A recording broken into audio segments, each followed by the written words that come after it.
third time's the charm, everybody. Not that you'd know, but this is actually the third time that we're recording this, the introduction to episode 108 of the Warhammer 40,000 podcast, known as Look Out, Sir. My name is Dan, and it's that bit at the start of the show where I go about introducing my good friend Phil. How's it going, Philip? Oh, I'm good. I'm glad we finally got there for the third time. We assume we could still have a fourth one due. Fingers crossed. First one, I made a terrible error of judgment in terms of, things that won't be repeated. And then the second time, I just forgot to hit record. But this time, Phil, we've got it done, I reckon. We have. But much like what you were doing recently, right? You got it done, Phil, for charity. Oh, I did. Yes, for people maybe following me on my Instagram, they might have seen that I ran a half marathon for charity. How far is a half marathon, Phil? How come you couldn't manage a full one? Well, weirdly, I think the Oxford half is only a half marathon, and they don't do a full marathon version. And I think that's just because Oxford's quite small, and there's not much to run around. I could be wrong. Just do it twice. Possibly. Honestly, doing it once was enough. Going around twice, I think, would be not to say it wasn't a challenge, but much more of a feat of impossibility. Well, there you go. Well, not that I've, at any point kind of asked you this already in the two previous recordings. I mean, this patter has been diluted quite significantly over the course of time, seemingly. But how did it go? Did you achieve your funds? Did you get what was needed to be done for the... Remind me, Phil, not that I don't already know. What was the name? So the company is called Ozark. They're a local Oxford charity. They support women and girls who are victims of rape and sexual assault. My partner actually volunteers for them, which is how I sort of was aware of the charity in the first place. I think my target was like £250, which I smashed. Managed to raise up to over £500, which is really good. And I understand, though, Phil, you were plugging that on your social media and potentially the Lookout Sir social media, which you have a degree of control over. So is there anything you would like to say to those people who were kind and generous enough to have potentially supported you, who listen to this fine show? Well, I didn't plug it on the Lookout Sir one. That would be a bit too brash. Well, that would be... it was all over your Beyond the Tabletop. It was. I did. The two merged together in my mind. Sometimes. I know. They sometimes... I mean, once or twice I've accidentally posted something on the wrong one.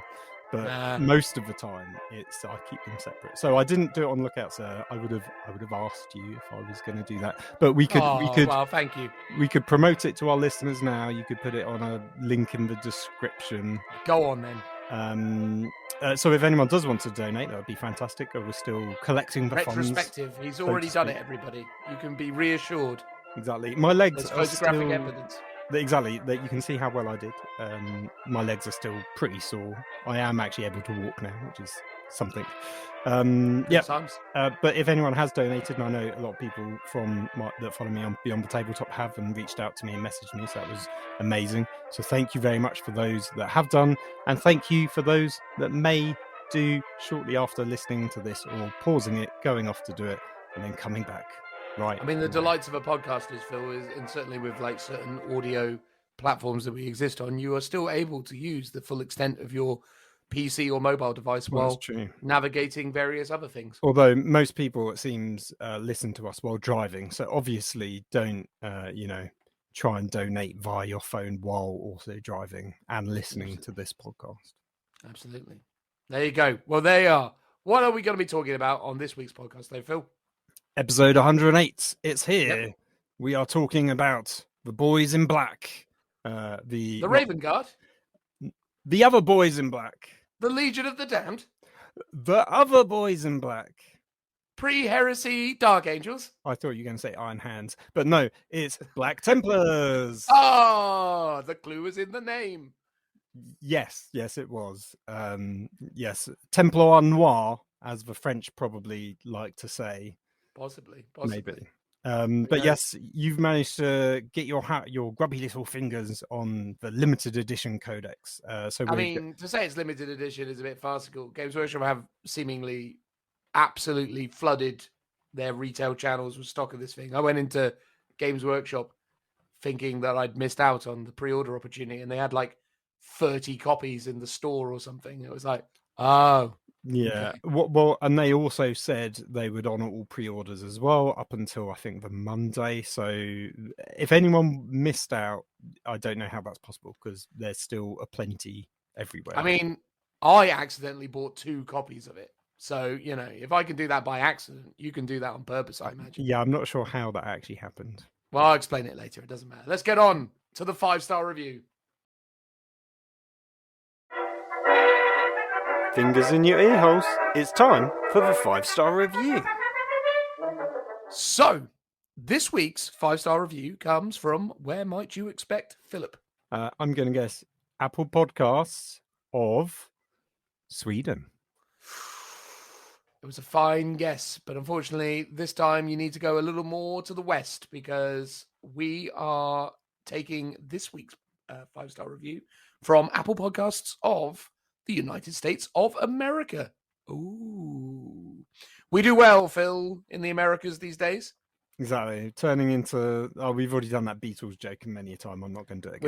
We have done. You could use another, famous British musical act that has done well in Britain. One Direction.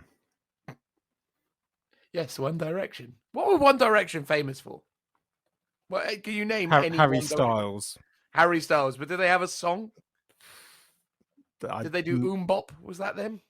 No, that was the Hansons. Oh yeah, that was the Hansons. Did they do The Year 3000? I don't even know that song. So not much has changed, but they live underwater, and your great-great-granddaughter is pretty fine. She's pretty fine. Okay. Yeah. That might not have been them then. I despite those 2 rather, to be fair, actually quite spectacular songs. I know nothing of One Direction. Didn't Oasis, didn't they do well in the Americas? Probably. Yeah, I would have thought so. Yeah, well, there we go. We'll assume we won't ruin the occasion. You're saying we're Liam and Noel always arguing, but we are forced to do our show together because we are blood brothers. Well, potentially. I like to think of us more as Ricky Gervais and Stephen Merchant. You're a bit taller and a bit lankier, so you get to be the old goggle-eyed freak. No. I'm the one that's still got the acting career, you mean? Yeah, absolutely. And I'm Whale Boy.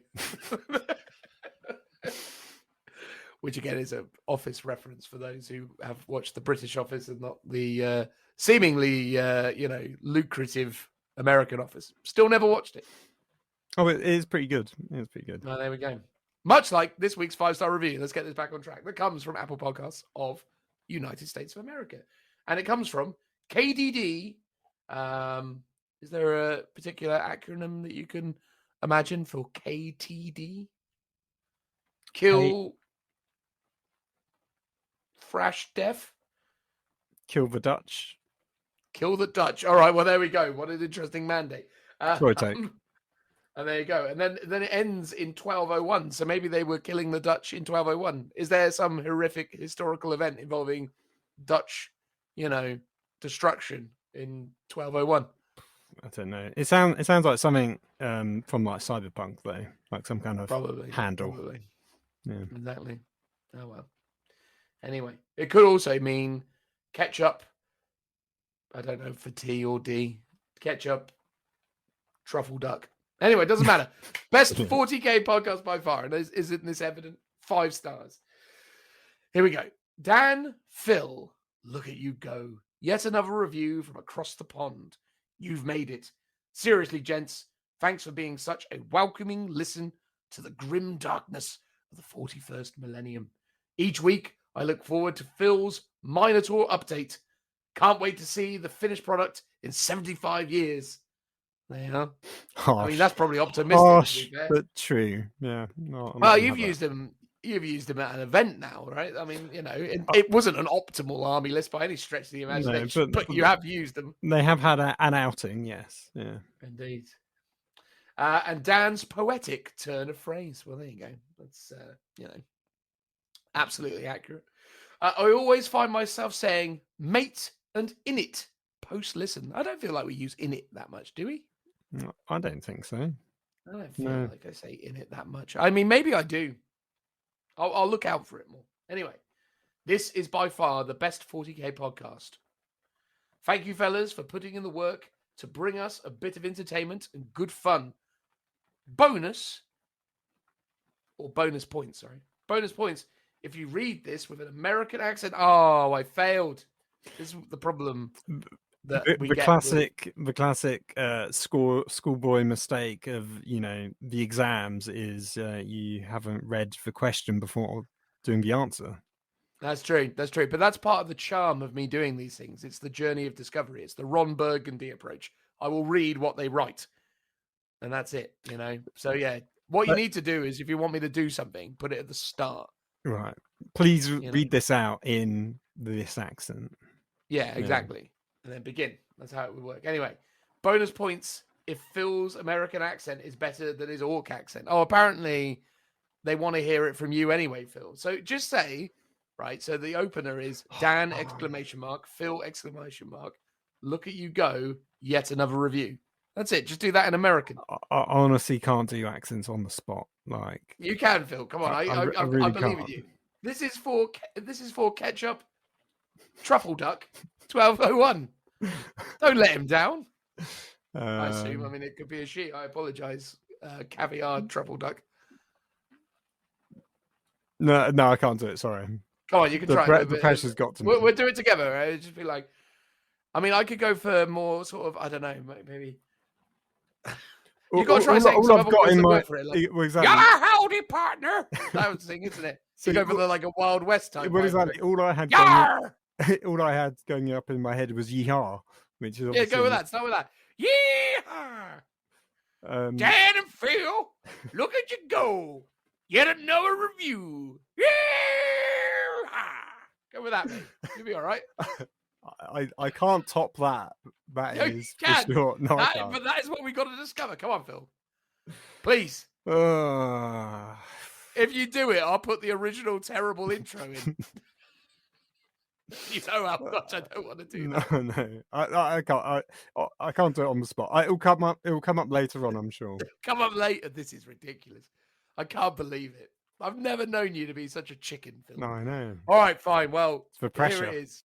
Please tell Clean Phil Toilet Duck 1201 thank them for the review. That's what I'm trying to say.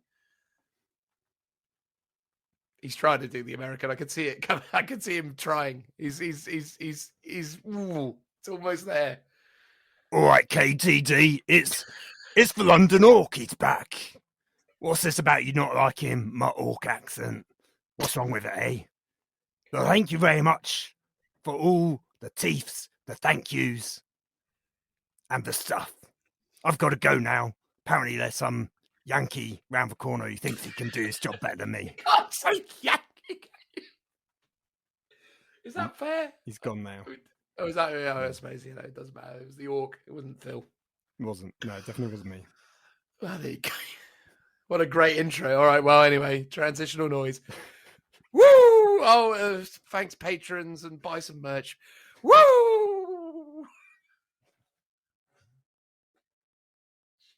Oh, dear. That'll do. All right, then, everybody. In this part of the podcast, we are going to talk about the Black Templars, the Warhammer 40,000 Space Marine Codex supplement known as Black Templars.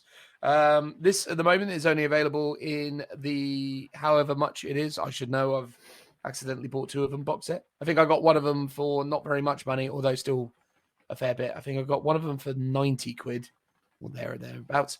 And then I bought another one from Games Workshop for the full £120 whack.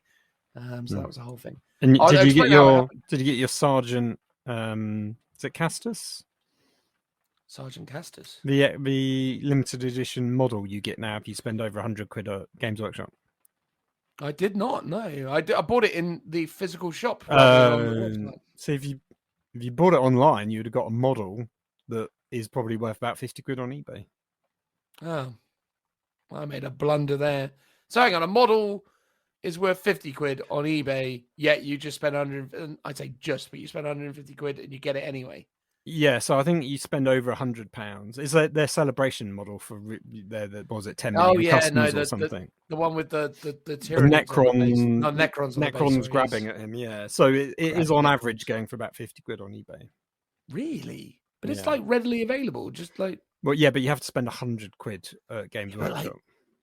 yeah, but if you're gonna spend 50 quid on the guy himself, like just like I don't know, like surely there's that. Like I don't know, buy the Black Templar box set and then just flip the contents or something. You probably actually net out much better off. In fact, that's probably a reasonable little racket there. Like you probably break down the contents of the Black Templar box for about 200 quid. Yeah, And him on top, that's 250 quid out of a 150 quid purchase. I think a lot of people just can't be bothered with the effort of doing that though. Well, I'm torn because I can either return the box, the extra box, or I can keep it. But I didn't actually want Black Templars. I only bought the box because of this podcast, if I'm honest, really. Yeah, the rulebook and like getting the extra. So what happened was I bought it from a lovely store called Entoyment that I talk about every now and again because we do events there and da-da-da-da-da.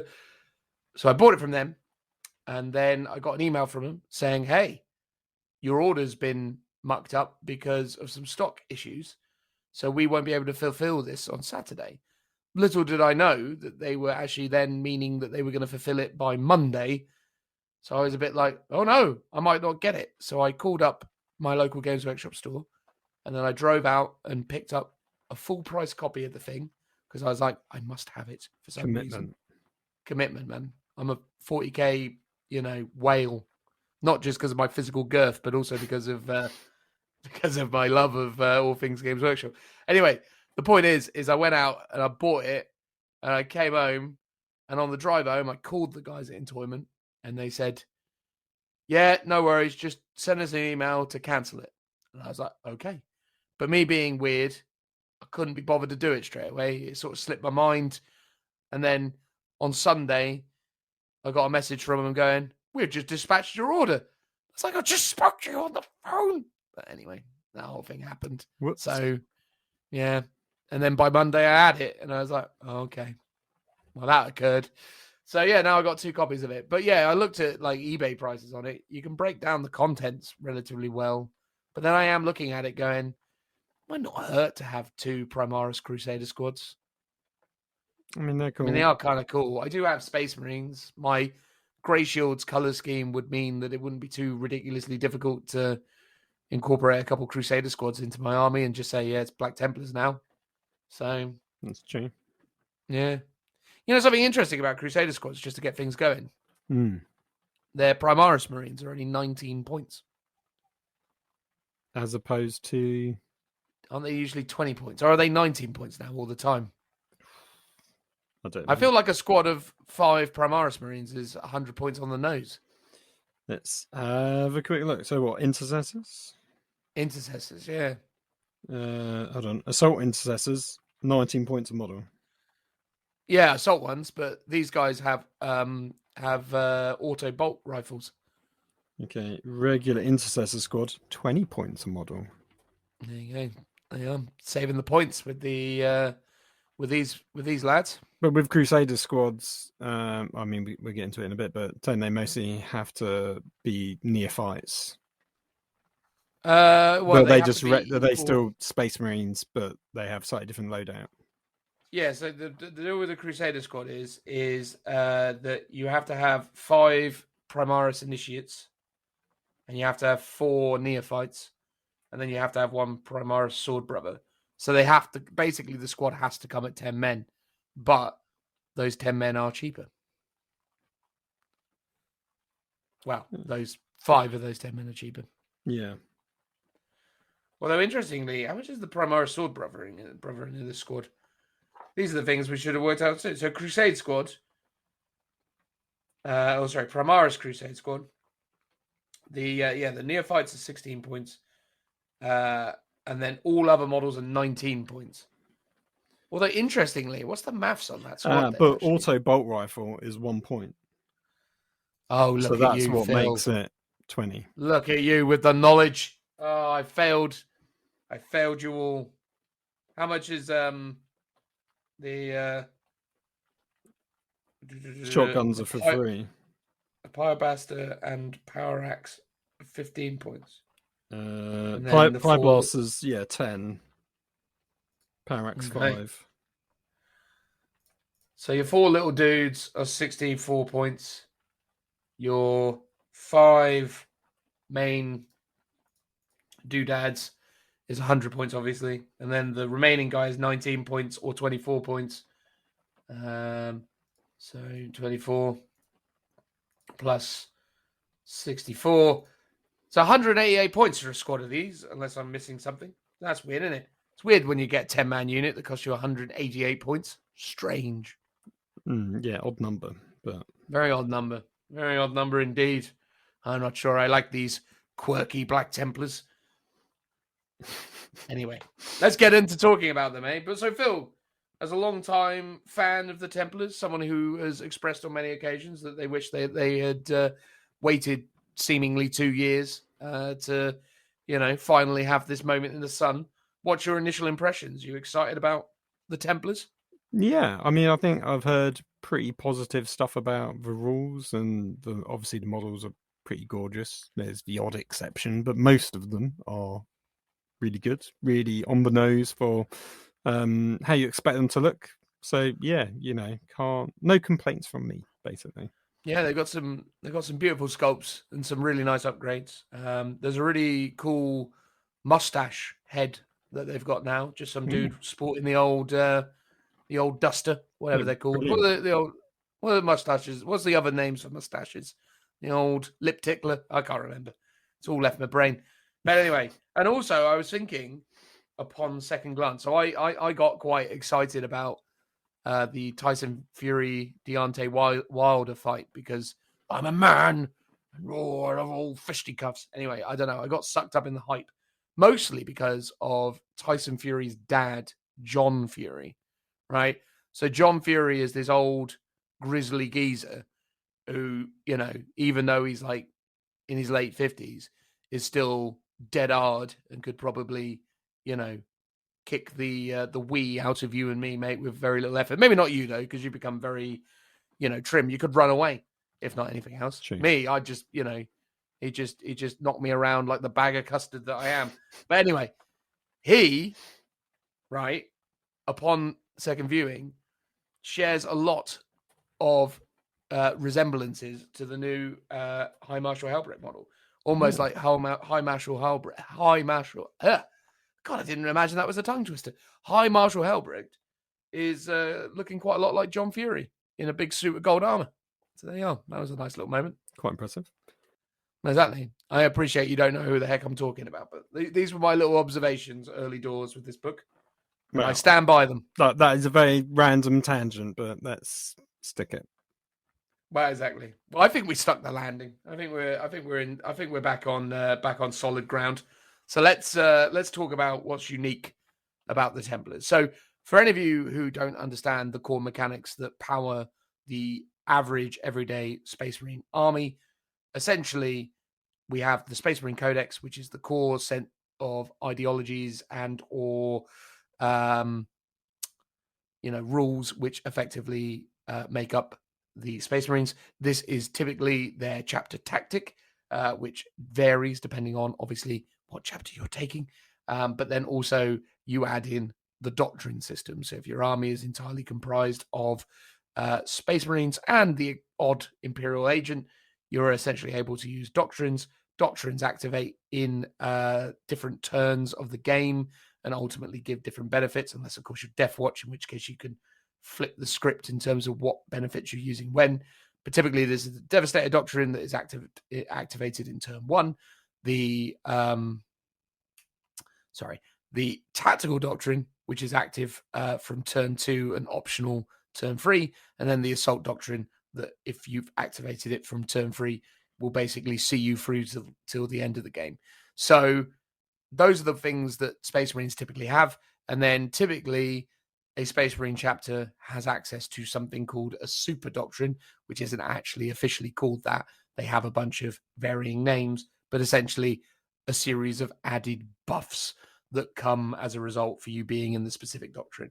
So that is the typical way that a Space Marine army works. And then you throw in a bunch of unique exclusive units depending on what main chapter you are. Blood Angels have loads of Blood Angel stuff. Space Wolves have loads of Space Wolf stuff. I know I've done a great job of describing that, right, Phil? Yeah, you've done a pretty B+ job. Wonderful. In terms of the chapter tactic for Black Templars, I've got this in front of me, so I'll read it out. Oh, please. So you can advance. You can re-roll the advance roll and charge rolls made for units with this tactic. Each time a model with this tactic would lose a wound as a result of a mortal wound, roll a d6 on a 5+. That wound is not lost. So It's pretty solid, right? 2 abilities. It's pretty solid. Yeah, the mortal wound one, I think most people always look down on because it's quite niche. But I think, especially in 9th edition, a lot of armies are now having mortal wound abilities, especially those Volkite Contemptors. Ooh. Well, the thing that's really good about that is that mortal wound defense is always active. There's been a lot of mortal wound defenses that are only active in specific phases, most notably the psychic phase. So to be able to shrug on a 5+ all the time against all sources of mortal wounds is pretty reasonable. Throw in the fact that you get the reroll charges and reroll advance roll. It's a pretty tasty set of abilities, which is pretty good in my opinion. So I like the sound of it in terms of what it brings to the table. Gives you a lot of flexibility, and again, makes things like dreadnoughts even more survivable, because a lot of people like killing dreadnoughts with lots of mortal wounds. But obviously, if you're shrugging those mortal wounds on 5s, it's going to be a little bit more difficult, which is no bad thing. Yeah, it's good that it works. Yeah, not just on infantry, which is normally what you'd see it being applied to. Indeed. So, the detachment ability, though, the supposed super doctrine, is these Templar vows. So Black Templar's detachment is one that only includes models with Black Templar keyword. Note that such a detachment is also an Adeptus Astartes detachment as described in Codex Space Marine, and as such, all the Adeptus Astartes detachment abilities also apply to that detachment. So basically, you're getting the doctrines on top of that, and then obviously your chapter tactic that Phil has already described. But if every unit in your army, excluding unaligned models, has the Black Templar keyword, then every unit that has the combat doctrines ability, see Codex Space Marines, and is a Black Templar detachment, gains the Templar's Vows ability. So this is really interesting because this is a nice sort of twist and change, because every other Space Marine chapter has essentially had a thing that feeds into the detachment system. I am in the assault doctrine, therefore I'm adding 1 to my attack profile. I am in the tactical doctrine, therefore I am able to withdraw or rather count as stationary regardless of, any movement. These are, usually how these things work. But to layer on an entirely different style of system, it's quite nice and unique, I suppose, in a way. Yeah, quite fun. A lot nicer, I think, and a lot more thematic. It really plays into what you expect Black Templars to do or be, or how they act on the battlefield, and it also allows you to tailor it to be a more interesting games mechanic. Because normally you basically get, was it like +1 extra damage, +1 to your rerolls. It's like really generic dice-based stuff. This gives you access to a ton of different rules, depending on which one you get to pick. And what I like about it is you also get to choose which of the Templar vows you actually want to have. Yeah, and I think that's really cool, because I think, again, it's just nice to see them experimenting with different styles of mechanic for the Marines, because, again, this is the privilege of having a later release within the Marine Codex ecosystem, because now they're able to sprinkle on some new ideas rather than feeling like they need to be wedded to that one specific, system, as it were, which is cool. Yeah, I mean, it'll be interesting to see if this is sort of like the first of the new lot of Codex supplements. So, things like White Scars, Iron Hands, Imperial Fists, if they will get their own 9th edition Codex supplement sort of next year, for example, then this will be the precursor to how those new mechanics will work. So maybe they will change how those ones actually play. Or maybe we'll just be stuck with the old 8th edition ones for some time. Yeah, absolutely. I think my suspicions is that 2022 will be the year of the Space Marine supplement re-release. I also think we're going to get another Space Marine Codex in 2022. Controversial, I know, but I think it's going to happen. Could well. It depends if there's going to be another big Marine release, I guess. I get the feeling it's going to be one of two things. We're either going to get a Chaos Space Marine style situation, or even a well, no, it's only ever been a Chaos Space Marine situation, because I think the Shadow Spear event was that essentially the Space Marines got the Shadow Spear add-on, but then very quickly got a whole new codex, whereas the Chaos Space Marines got the Shadow Spear add-on and then got a re-release of a codex, which was broadly the same with the new stuff chucked in it. And I think that's probably where they're going to go with Space Marines in 2022. I think they're just going to go, here's a bunch of new Space Marine stuff. Here is a book for all the new stuff, but we're going to then re-release the Space Marine Codex with all of this in one place after the fact. Kind of like what they did with, I don't know, the Tau Codex in 6th edition. That same vibe. Either way, though, I think it's coming. But we don't need to talk about that, because right now we're talking about these Templar vows. So there are 4 Templar vows at the end of the read mission briefing step. I never actually knew that was a step. Is that a step, Phil? Well, clearly is, yeah. Well, clearly. You can select one of the following Templar vows: suffer not the unclean to live, uphold the honor of the Emperor, abhor the witch, destroy the witch. That was just one thing, by the way, not 2. And accept any challenge, no matter the odds. So, until the end of the battle, all units from your army with the Templar vow's ability gain the effects of the selected vow. The effects of the vow can be found on pages 44 to 45. Each vow provides a series of abilities as well as a passion. Each passion is a drawback that affects the Black Templars units while they are under the effects of the vow. What is the first vow? So we've got suffer not the unclean. Yeah.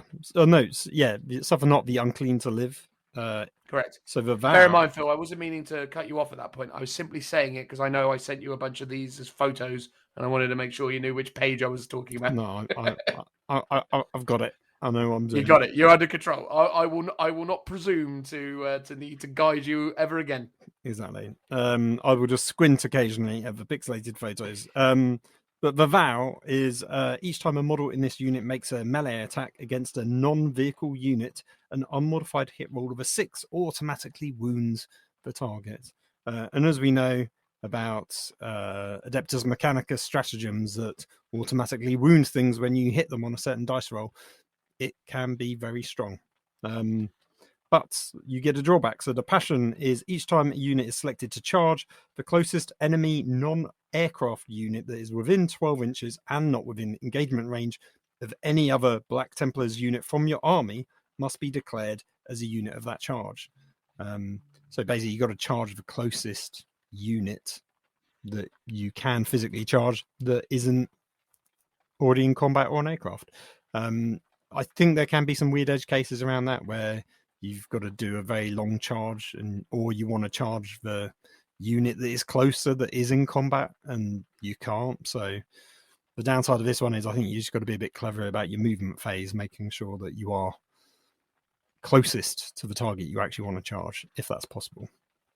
Yeah, it's strange that they went so far as to add the stipulation around not in engagement range of another Black Templar unit. Like, that's really weird, because also what it means is that you can't create situations where you're using maybe a bigger squad or a less vulnerable unit to take the charge. So basically, by what I mean is if I have a Space Marine captain or marshal as I suppose they'll be called in the case of Black Templars, and that Marshal is sitting slightly behind a unit of Crusaders.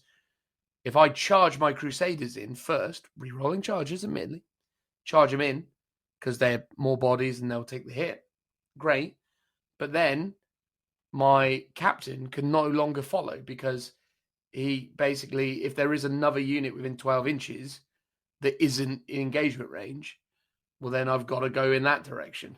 And that's obviously going to get difficult. Well, I guess here's the thing. You can still declare both for the charge, but you've got to make the distance of the one that isn't in engagement range. Well, that's a good point, actually, because how does that work? Do I declare all charges, then resolve them, or do I declare, resolve? Because I always play declare, resolve, but that could just be a mistake. Oh, yeah, no, you would do one at a time. But what I mean is, so if your captain wants to go to a unit that's 6 inches away, but that unit's in combat already, but there's another unit... no, I'm saying about multiple units charging. So say I've got 2 units and I both want them to charge the same thing. Yeah, you do the first unit, you declare it, you charge, you do dice rolls to go in, but then your captain might have to declare another unit in addition to that unit to charge because there's another one within 12 inches. But I'm saying in the example, again, it's a really poorly constructed example, but I'm saying there's another unit within 12 that's ages away and not in engagement range. Yeah, so you'd have to also declare that one for the charge. But so let's say you got 2 But then you couldn't get in because you have, if you're declaring 2 units for a charge, you have to finish next to both of them. No, you have to... Oh, do you not? No, you have to roll enough that you roll can make it. to reach all of them, but you only have to pick. If there's one within 12 inches, let's say it's 11 inches away, and one within 6, the one within 6 is in combat, you have to declare both of them. So you've got to make an 11-inch charge, as you say, re-rolling because you're Black Templars, but you can then still just charge into the one that's 6 inches away. But yeah, you've got to roll the distance to be able to reach both. So it does make it harder for that reason. Well, this game is always surprising me with how utterly clear it is at all times. Anyway, I just need to read the rulebook once. That's how I get ahead. Anyway, what's the next vow, Phil? So the next one is uphold the honor of the Emperor. This one comes with 2 vows. So the first one is models in this unit have a 5+ invulnerable save. Oh, there's no stipulation on this. It's for everything, for your vehicles, for your characters, for everything in your army. I mean, servitors. Well, the only things that get vows was stuff that gets combat. Oh yeah, so not servitors. Then. I'm assuming not, but you'd have to double check the data sheet. And You then, never know. not that you need another ability, but you do get one. Each time an attack is made with this unit, an unmodified wound roll of 1 or 2 for that attack fails, irrespective of any abilities that the weapon or model making the attack may have. It's pretty strong. Pretty strong. That's interesting. Is that the same wording as transhuman, where it says abilities the weapon or model may have? Because I know there's a rare rule that talks about effectively weapons are always wound on a certain value versus abilities like transhuman that say you cannot be wounded on a certain wound roll. And actually the priority in the rare rule is that it goes to the attacker's weapons. Yes, and that would be the same here, I would assert. But this specifically says of any abilities that the weapon may have making that attack. So if the ability says you only you wound, so for example, and this came up when I was at No Retreat, shameless plug. So engineers have a gas bomb, which effectively is poison. So it says it always wounds on a 2+. And I use this with the Grenadier stratagem. So all the engineers get to throw these gas bombs that always wound on a 2+. And Shaki was trying to, he said, "Oh, transhuman," and I was like, "Oh, don't know if it works because my rule says I always wound on a 2+, and then his says I wound on a 4+, and then the rare rule says my rule trumps his." But I don't know if it's got the exact same wording where it says irrespective of any abilities, because the rare rule seems to imply that something with, say, poison would trump transhuman. This, however, if there wasn't a rare rule, would imply that you ignore those abilities that always wound on a, say, 2+. Until the end of the phase, each time an attack is made against that unit, an unmodified wound roll of 1 to 3 for against that unit. The attack made against that unit, an unmodified wound roll of 1 to 3 for the attack fails. Attack fails, irrespective of any abilities that the weapon or model making the attack may have. If that unit contains 5, so it's the same. It's the same wording, mate. Maybe the rare rule isn't meant to be covering the exact wording where it says irrespective of any abilities that weapon has. Because to me that should trump the poison weapon, for example.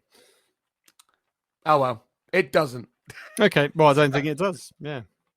What's the passion, Phil? The passion is each time an enemy model makes an attack against this unit does not receive the benefit of cover against that attack. Oh my god. I've seen lots of talk about this online though. So people saying if it doesn't receive the benefit of cover, it ignores. So if you were shooting at the Black Templars unit through dense terrain, correct, you're not receiving the benefit of cover, so you don't give a -1.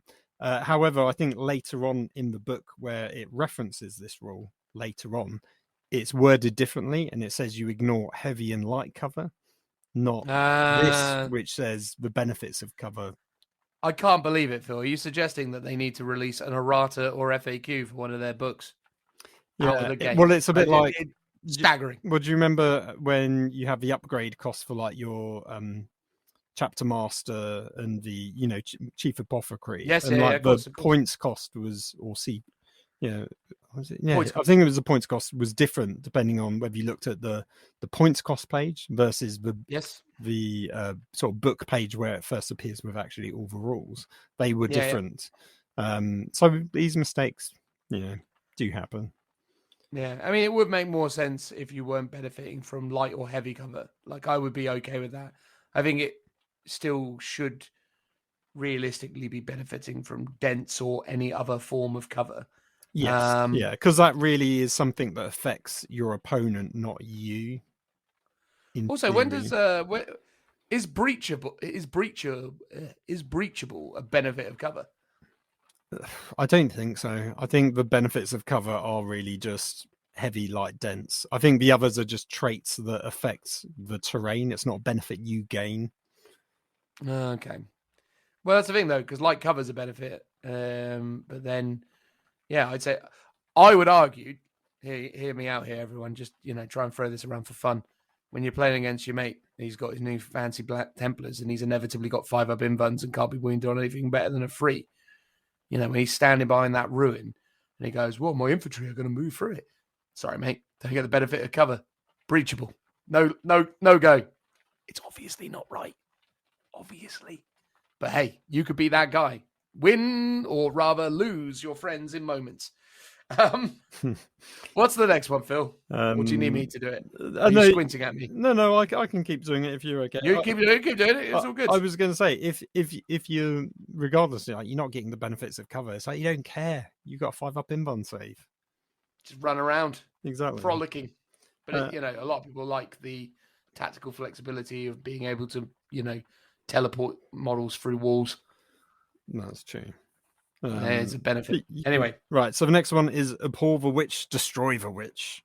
So the vow is once per battle in your first movement phase, if there are any enemy psyche units in your opponent's army, until the end of that phase, add 3 inches to the move characteristic of models in this unit. And each time a model in the unit makes a melee attack against a psyche unit, reroll a wound roll of 1. So very niche, but also remember that you pick these at the after the read mission briefing step, so you know who your opponent is and whether they have a cycle or not. So you can list tailor the vows, which is quite a good thing, basically. But you do get a passion. So while an enemy psyche unit is within 18 inches of this unit couldn't perform any actions. Well, that's pretty rough. Yeah, but then you just wouldn't choose any secondaries that do actions. Basically. True. But if you built don't an know, though. army around the concept of doing actions, and then you come up against a psyker heavy army or an army that has a psyker in, and you want to take this one, you kind of a bit stuck. What's interesting is the fact that, like, is adding free to your movement legitimately a good enough option? And okay, reroll wound rolls of 1.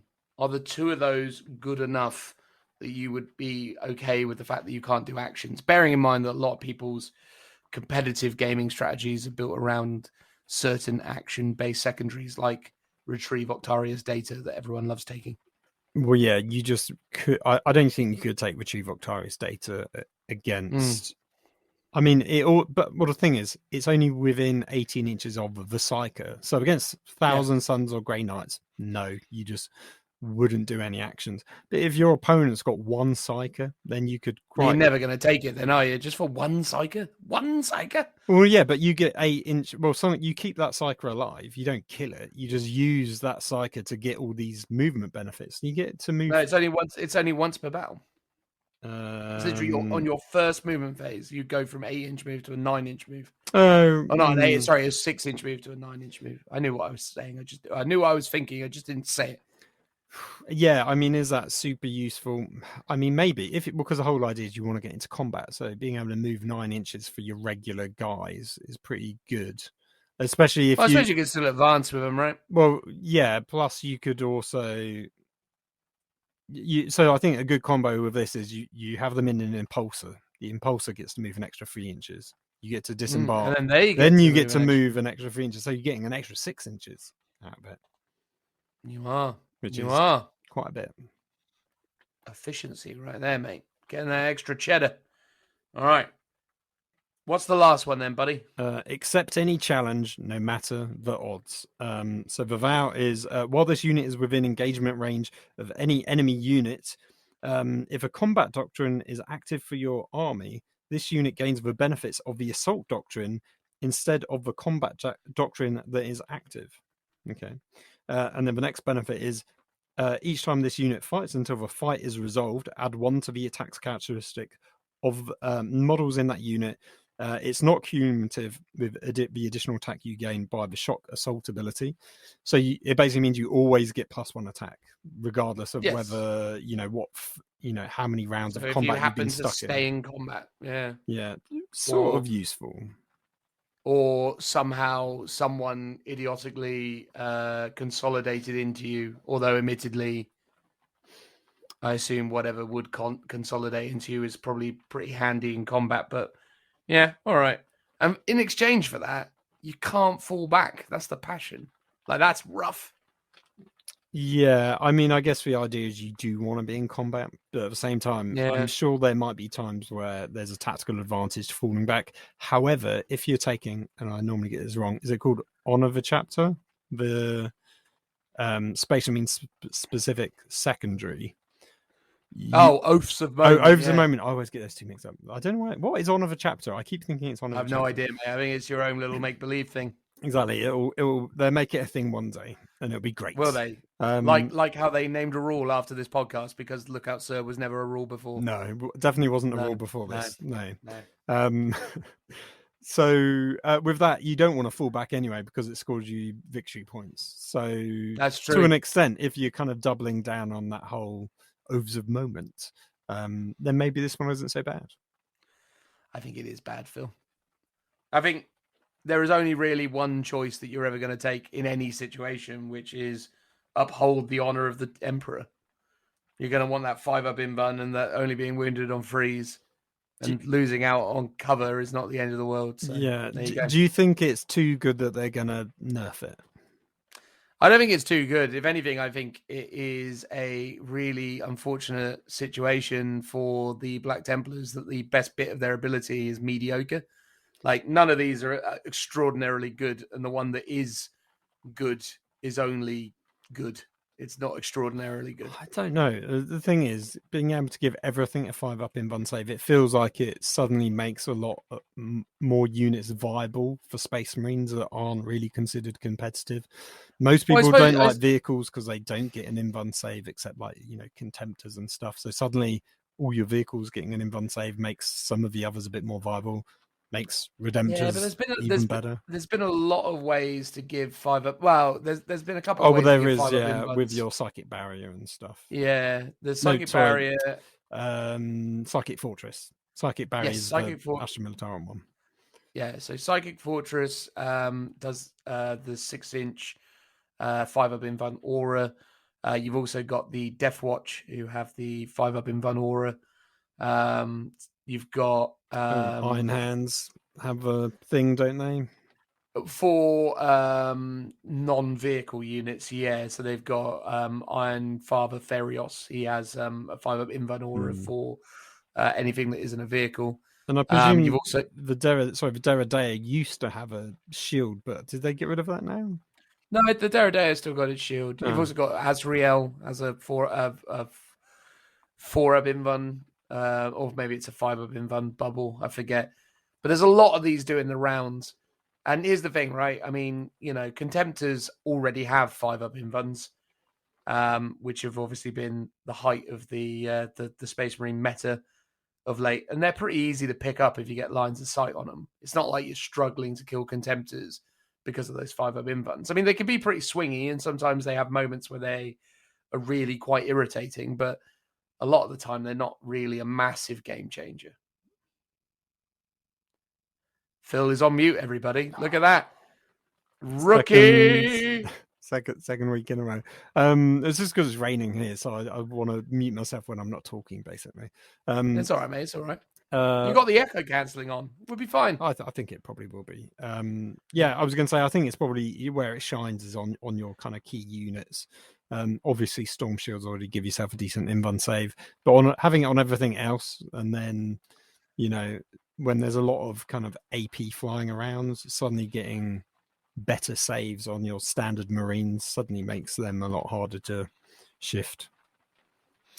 And obviously being in a situation where strength 8 weapons, you know, your melters, all the rest of it, I mean, it's the perfect vow for frustrating people when it comes to being shot by a multi-melter, because you can't wound them on 2s like you would have done normally. You're only wounding them on 3s, and a multi-melter is a one-shot weapon that does high damage. It's exactly the sort of thing that a 5+ invuln is designed to annoy. Yeah.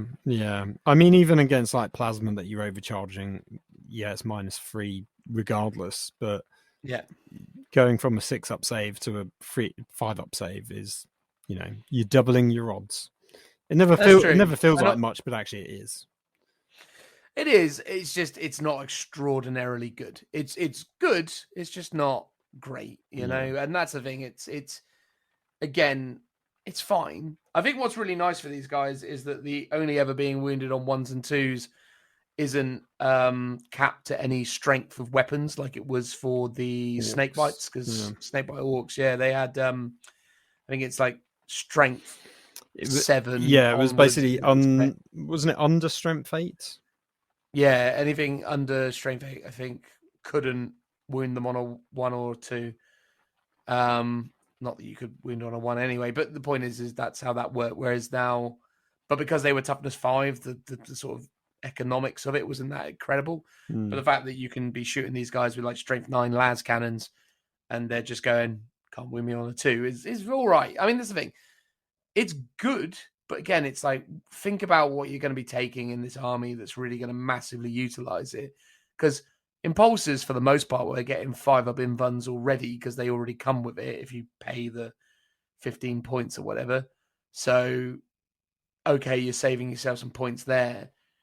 Most people are still probably thinking about rocking Blade Guard, because Blade Guard is still great. And they're super thematic for your Black Templars. Absolutely. Obviously, the Sword Brothers are going to benefit from it, because they don't come with any kind of storm shields or anything like that. So if you are going to take the Sword Brethren, then I guess they're going to benefit from it. It's no Deathwing, is all I can say. Well, I guess so. Normally, people are like, "Oh yeah, Vanguard vets take a lightning claw on a storm shield," and because storm shields are 4-up in bun saves, aren't they? 4-up, yeah. Make sure armor save a 2-up. But you could just go, nah, forget that. I've got a 5-up in bun save now. Go double lightning claw for the extra attack. It's like, yeah, you're not getting a 2-up save, and you're getting a slightly better. And you're going to get blown off the table by bolt guns. You just get literally like a -1 weapon will destroy a unit with. True, yeah. But so maybe the thing is in sort of isolation. I think the 5-up invuln is really good, and maybe we're downplaying it. But you're right. A lot of the things that you probably want to take for your army, therefore, sort of negates the optimization of it because, as you said, Blade Guard have better invuln saves anyway. So it's like you don't want it for them, and they would actually benefit from being in cover, for example, just to get 1-up save. So yeah, certain units, certain play styles and builds. Your Crusader squads would love it. Yeah, and if it wasn't for the weird jank with regards to the suffer not the unclean to live, I'd say that would probably be my go-to. But the problem is with the whole way the charging sequence kind of plays out, is I just think that's a big hit to an army that wants to get in. So yeah, I think that is a good one. But you're right. I think you've just got to be much more mindful about how you're now attacking stuff, or you just can't double down on attack like kind of dogpiling onto one unit. You've got to sort of spread yourself out, and you'll be okay. One unit's going to go there, another unit's going to attack another unit, and therefore you don't have that problem. I mean, if I'm honest with everyone listening, I kind of feel like there's an argument that Black Templars might be better if you add a detachment of some other Space Marine army in with them, like Black Templars with Raven Guard or Black Templars with Ultramarines might actually be a better option, because if you do that, then you don't have to take these vows. If you don't take these vows, you're just getting the raw benefits of the doctrines without any of this guff. It's actually probably better for you. Yeah, because what's interesting is you only get the benefit if your entire army has it. So you can't take a detachment of it, and for the detachment to get the vows, you got to have a whole like mono-faction army. Yeah, so I'd almost argue that you'd be better off taking a detachment of Raven Guard, Phobos Eliminators, or take a patrol with a Raven Guard captain, in Phobos armor with a unit of infiltrators and a unit of eliminators, and there you go. And now all of a sudden, you're not having to take these vows, which, if I'm honest with you, is probably the best way to play this army. Yeah, it's weird. I imagine we're going to see Uphold the Honor of the Emperor a lot. That's the one you pick. I think that's going to be the default pick for everyone. It'd be interesting to see how. I think the thing is, even though it's not like you might not go, is it arguably brilliant? And it's like, I think a lot of people are saying it is. But even if you don't think that, I think it would just be really frustrating for your opponent, because like no matter what, you get a 5-up save. It's like, whenever you play against, is it Thousand Suns or demon armies, like they've always got that 5-up save. You're like, oh, okay.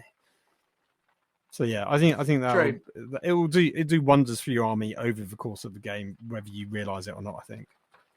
But this is my point, though. Again, it's like you got to ask yourself, what guns are being shot at you that are making you have to have a 5-up invuln, other than plasma? Like literally, it's plasma. Is there anything else you can think of that is en masse that is strength? So here's the thing: strength 8 -3 multi-shot. It doesn't exist. Well, no, but I think you've got to take both of those rules in isolation, not together. So the mini transhuman's going to affect one type of weapon, and then the but even then, AP though, right, is going to affect the other.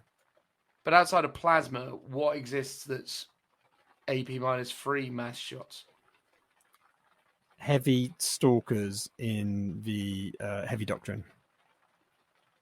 So it's heavy stalker bolt rifles in the heavy doctrine. The heavy doctrine.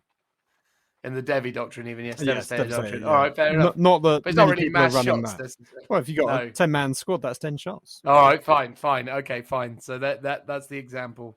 Is yes, Space Marine stuff that's normally AP2 that happens to be in the Devastator Doctrine. Right. Yeah, all right. Okay, heavy bolters because they're like what, 2 shots? AP -2 if But they're in the Devi yeah. Doctrine. Oh So no, what you get? are they -1? No, aren't they? -1. Oh, yeah. So they're -2. Well, you get nothing out of that. Okay.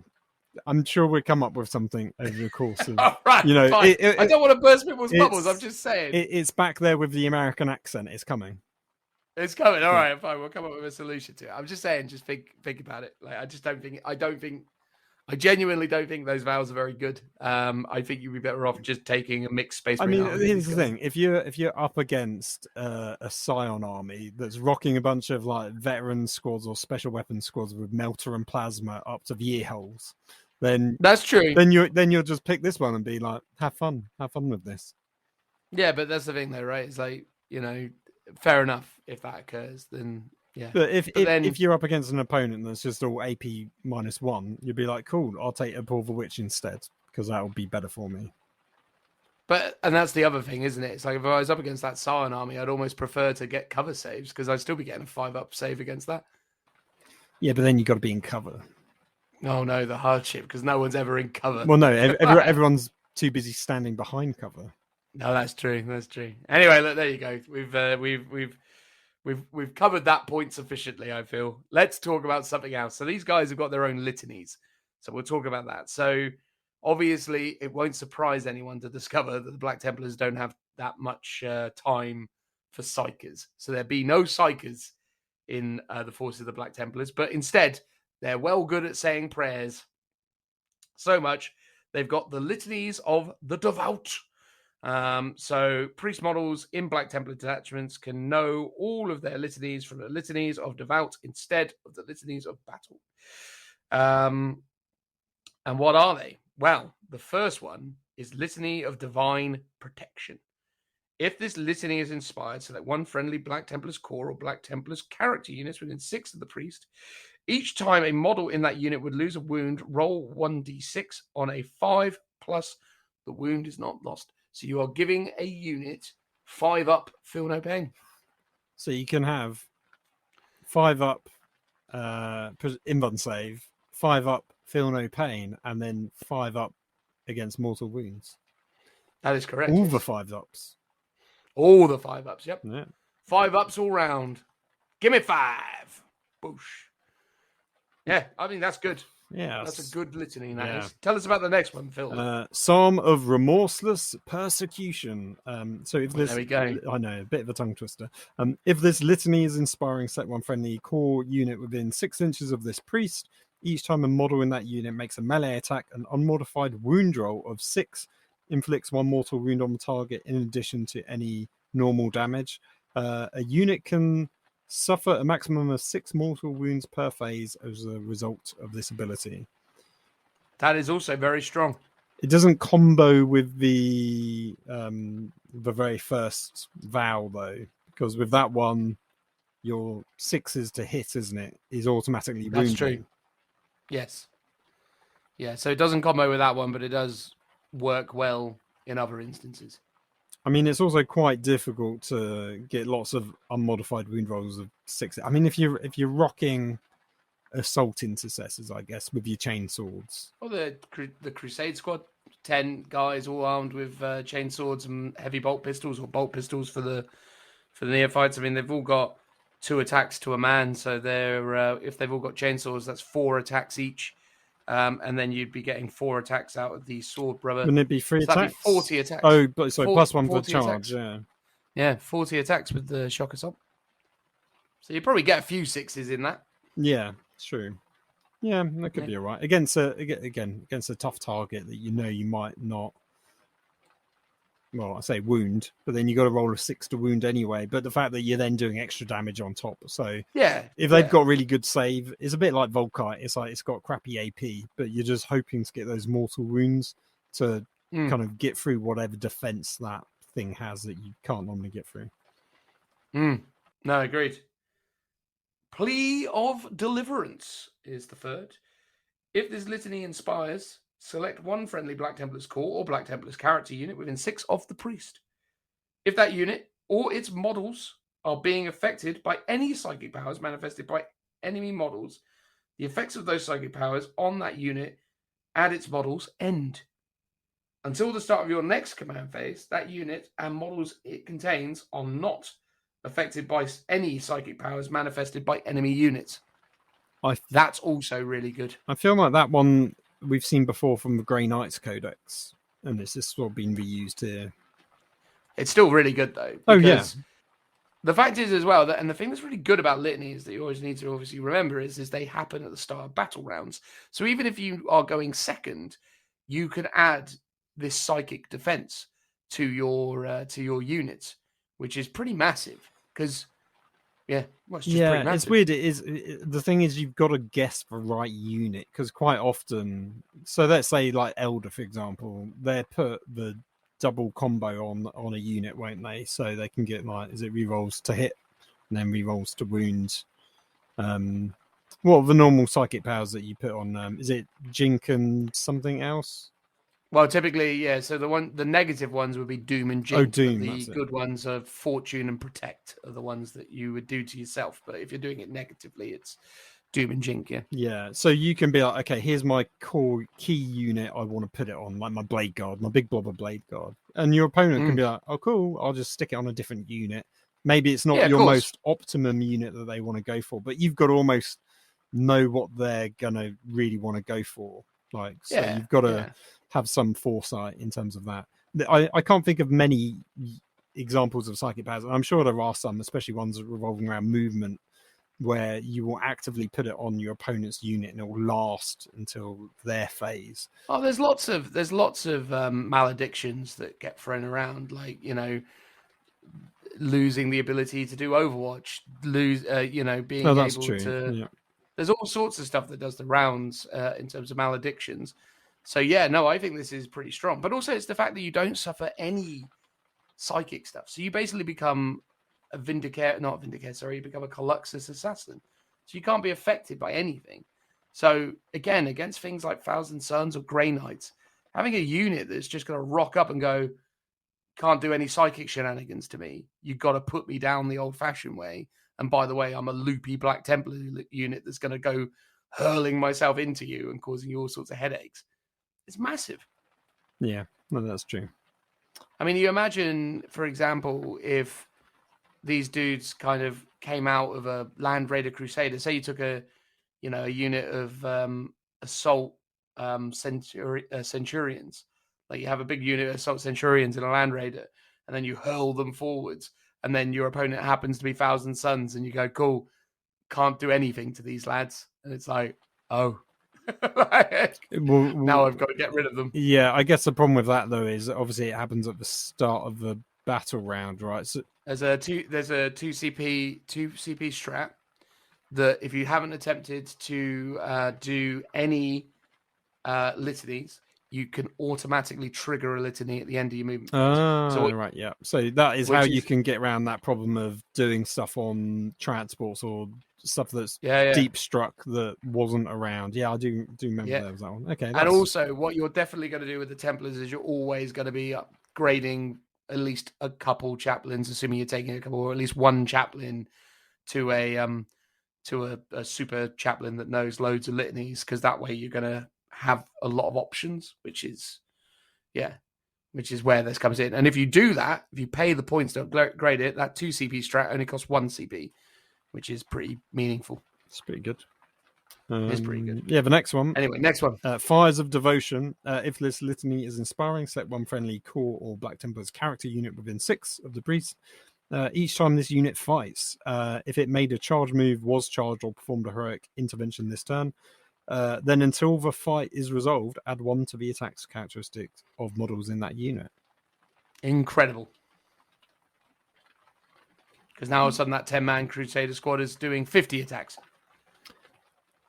I thought, and I could be wrong, and maybe this was an 8th edition thing, that the +1 attack from charging, which is Shock Assault, doesn't stack with other abilities unless it explicitly said it did. Now, correct, except this changes your characteristic. Oh, right, okay. so it's how it gets around it. So it isn't giving you +1 attack. It just gives you No. It's giving you +1 attack, but doing it via a different mechanic to get around. Okay, right, I get you. Well spotted. Well spotted. No worries, mate. You know, I've got a keen eye for the nonsense. I mean that. Sorry, I was just going to say that combos quite well if you're.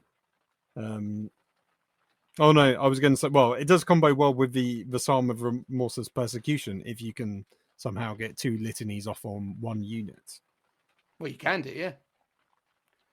Yeah. You just have to take a very good chaplain. Yeah. And not do the stratagem version of it. But again, it depends on what you're building into.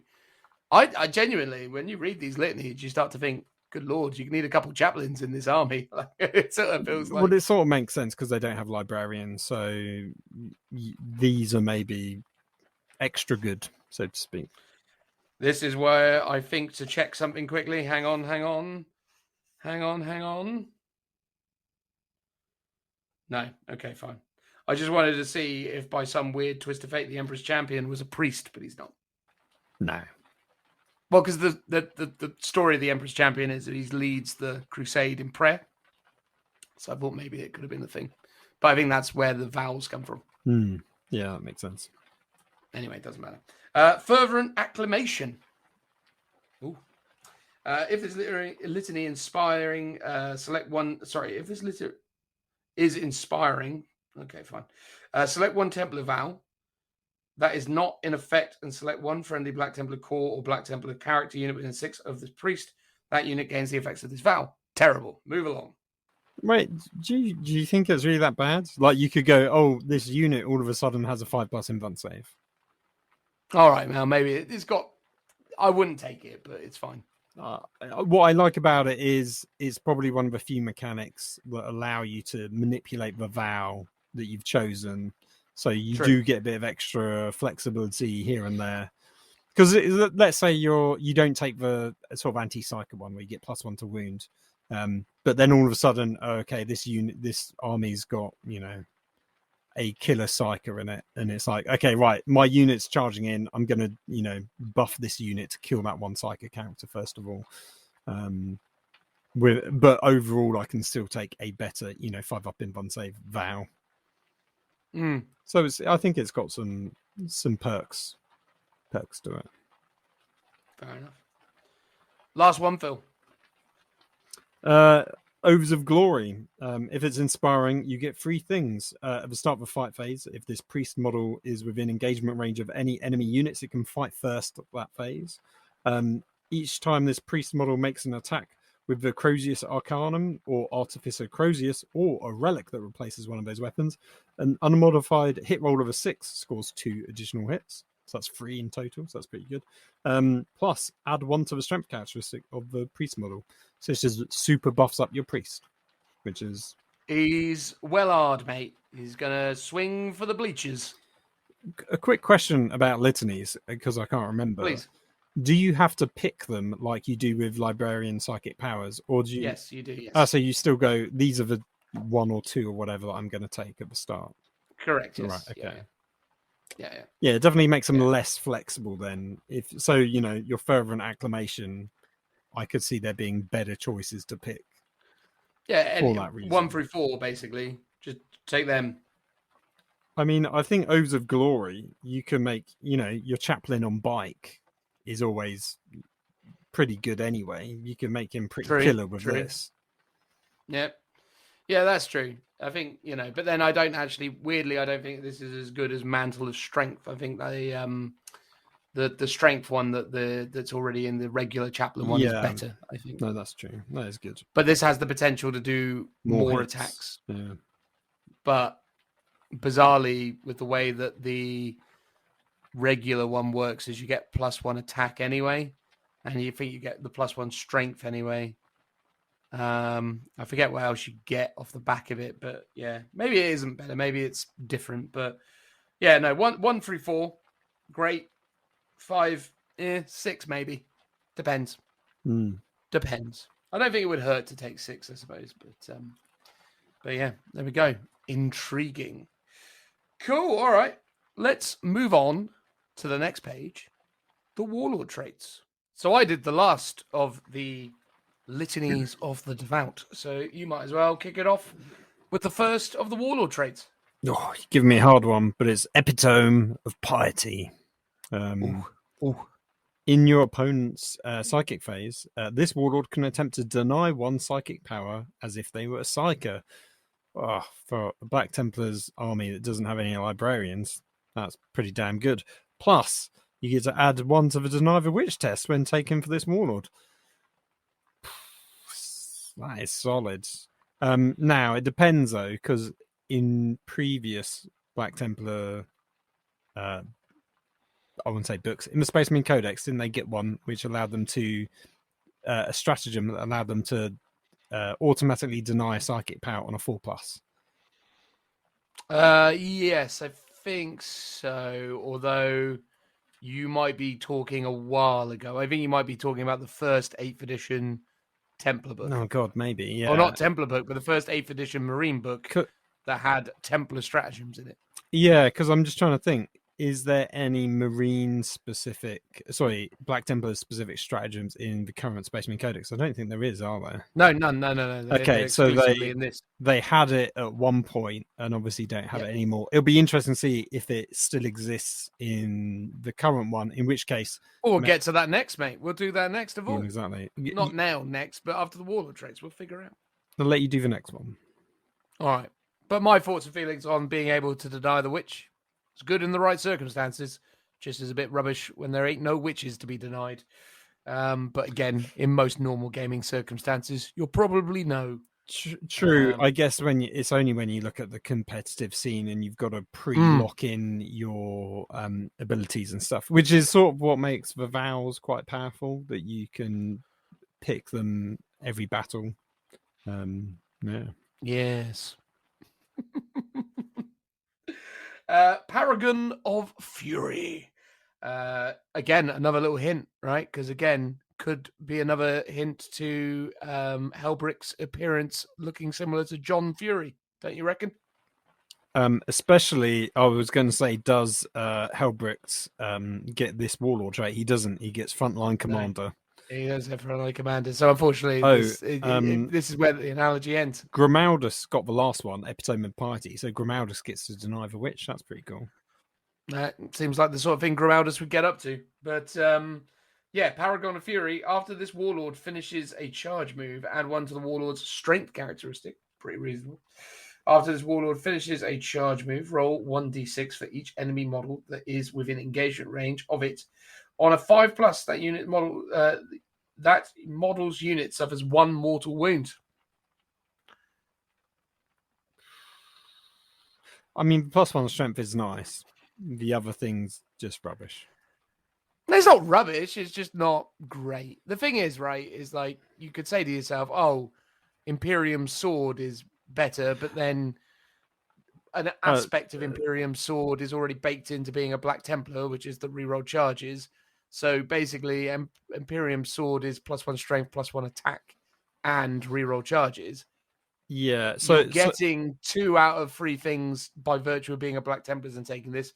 It's whether or not you think the mortal wounds on 5+ is especially good. I had mistakenly assumed it was roll a dice for the 1 unit, but actually it says for each enemy model within engagement range, so that's pretty good. I was going to say if only Helbrick could take this because he's got a big base.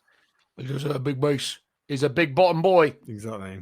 Yeah. Well, unfortunately, he doesn't get that ability, thus ending any further Fury comparisons. I know. Next one. A Master of Arms. Does that mean they have multiple arms, or that they have mastery over arms? I don't know. They have 6 arms. They like to do the gun show, and they will arm wrestle anyone that looks at them funny. There you go, like Deadeye Duck from Bucky O'Hare. If you say so. Come on, Bucky, Captain Bucky O'Hare. No, I remember ordinary that. Rabbit would dare. But does he arm wrestle everyone? No, but Deadeye Duck does, because Deadeye Duck's got 4 arms and 2 little legs, so he's got not 6 arms, admittedly, but he needs to get 2, and then he was a gunslinger. He had 4 gun, much like that 3-armed thing from Necrons. Oh no, I thought. Well, there is also I thought you were talking about Gene Stealer Cult Gunslinger. Oh yeah, like Deadeye Duck. He's much more like Deadeye Duck. Yeah. I tell you what, that's what someone needs to do with the GSE Gunslinger Land. Do a Deadeye Duck version. It might have already been done. Oh Anyway, God, I'm gonna have to look that up later. right. So, but it will come later with the what was it, the American Whatever else. accent and that Yeah. other thing we talked about. Anyway, at the start of a fight phase, if this warlord is within engagement range of any enemy units, it can fight first that phase. Also, add 1 to the warlord's attack characteristics. Yeah, it's all right. To get an auto fight, but yeah, I mean that's not bad. That's pretty good. Yeah, it's all right. +1 attacks characteristic, also good. Yeah. But what does an inspirational fighter aura give you? Wow.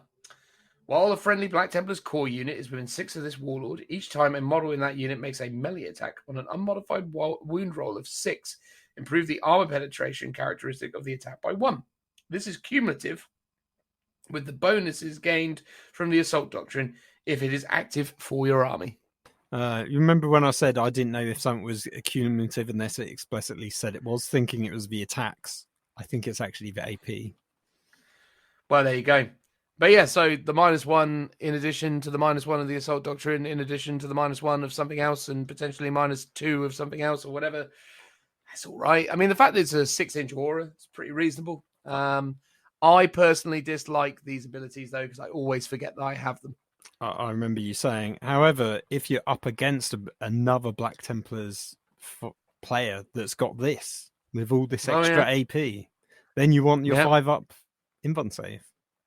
That is true. That is true. In that instance, yes.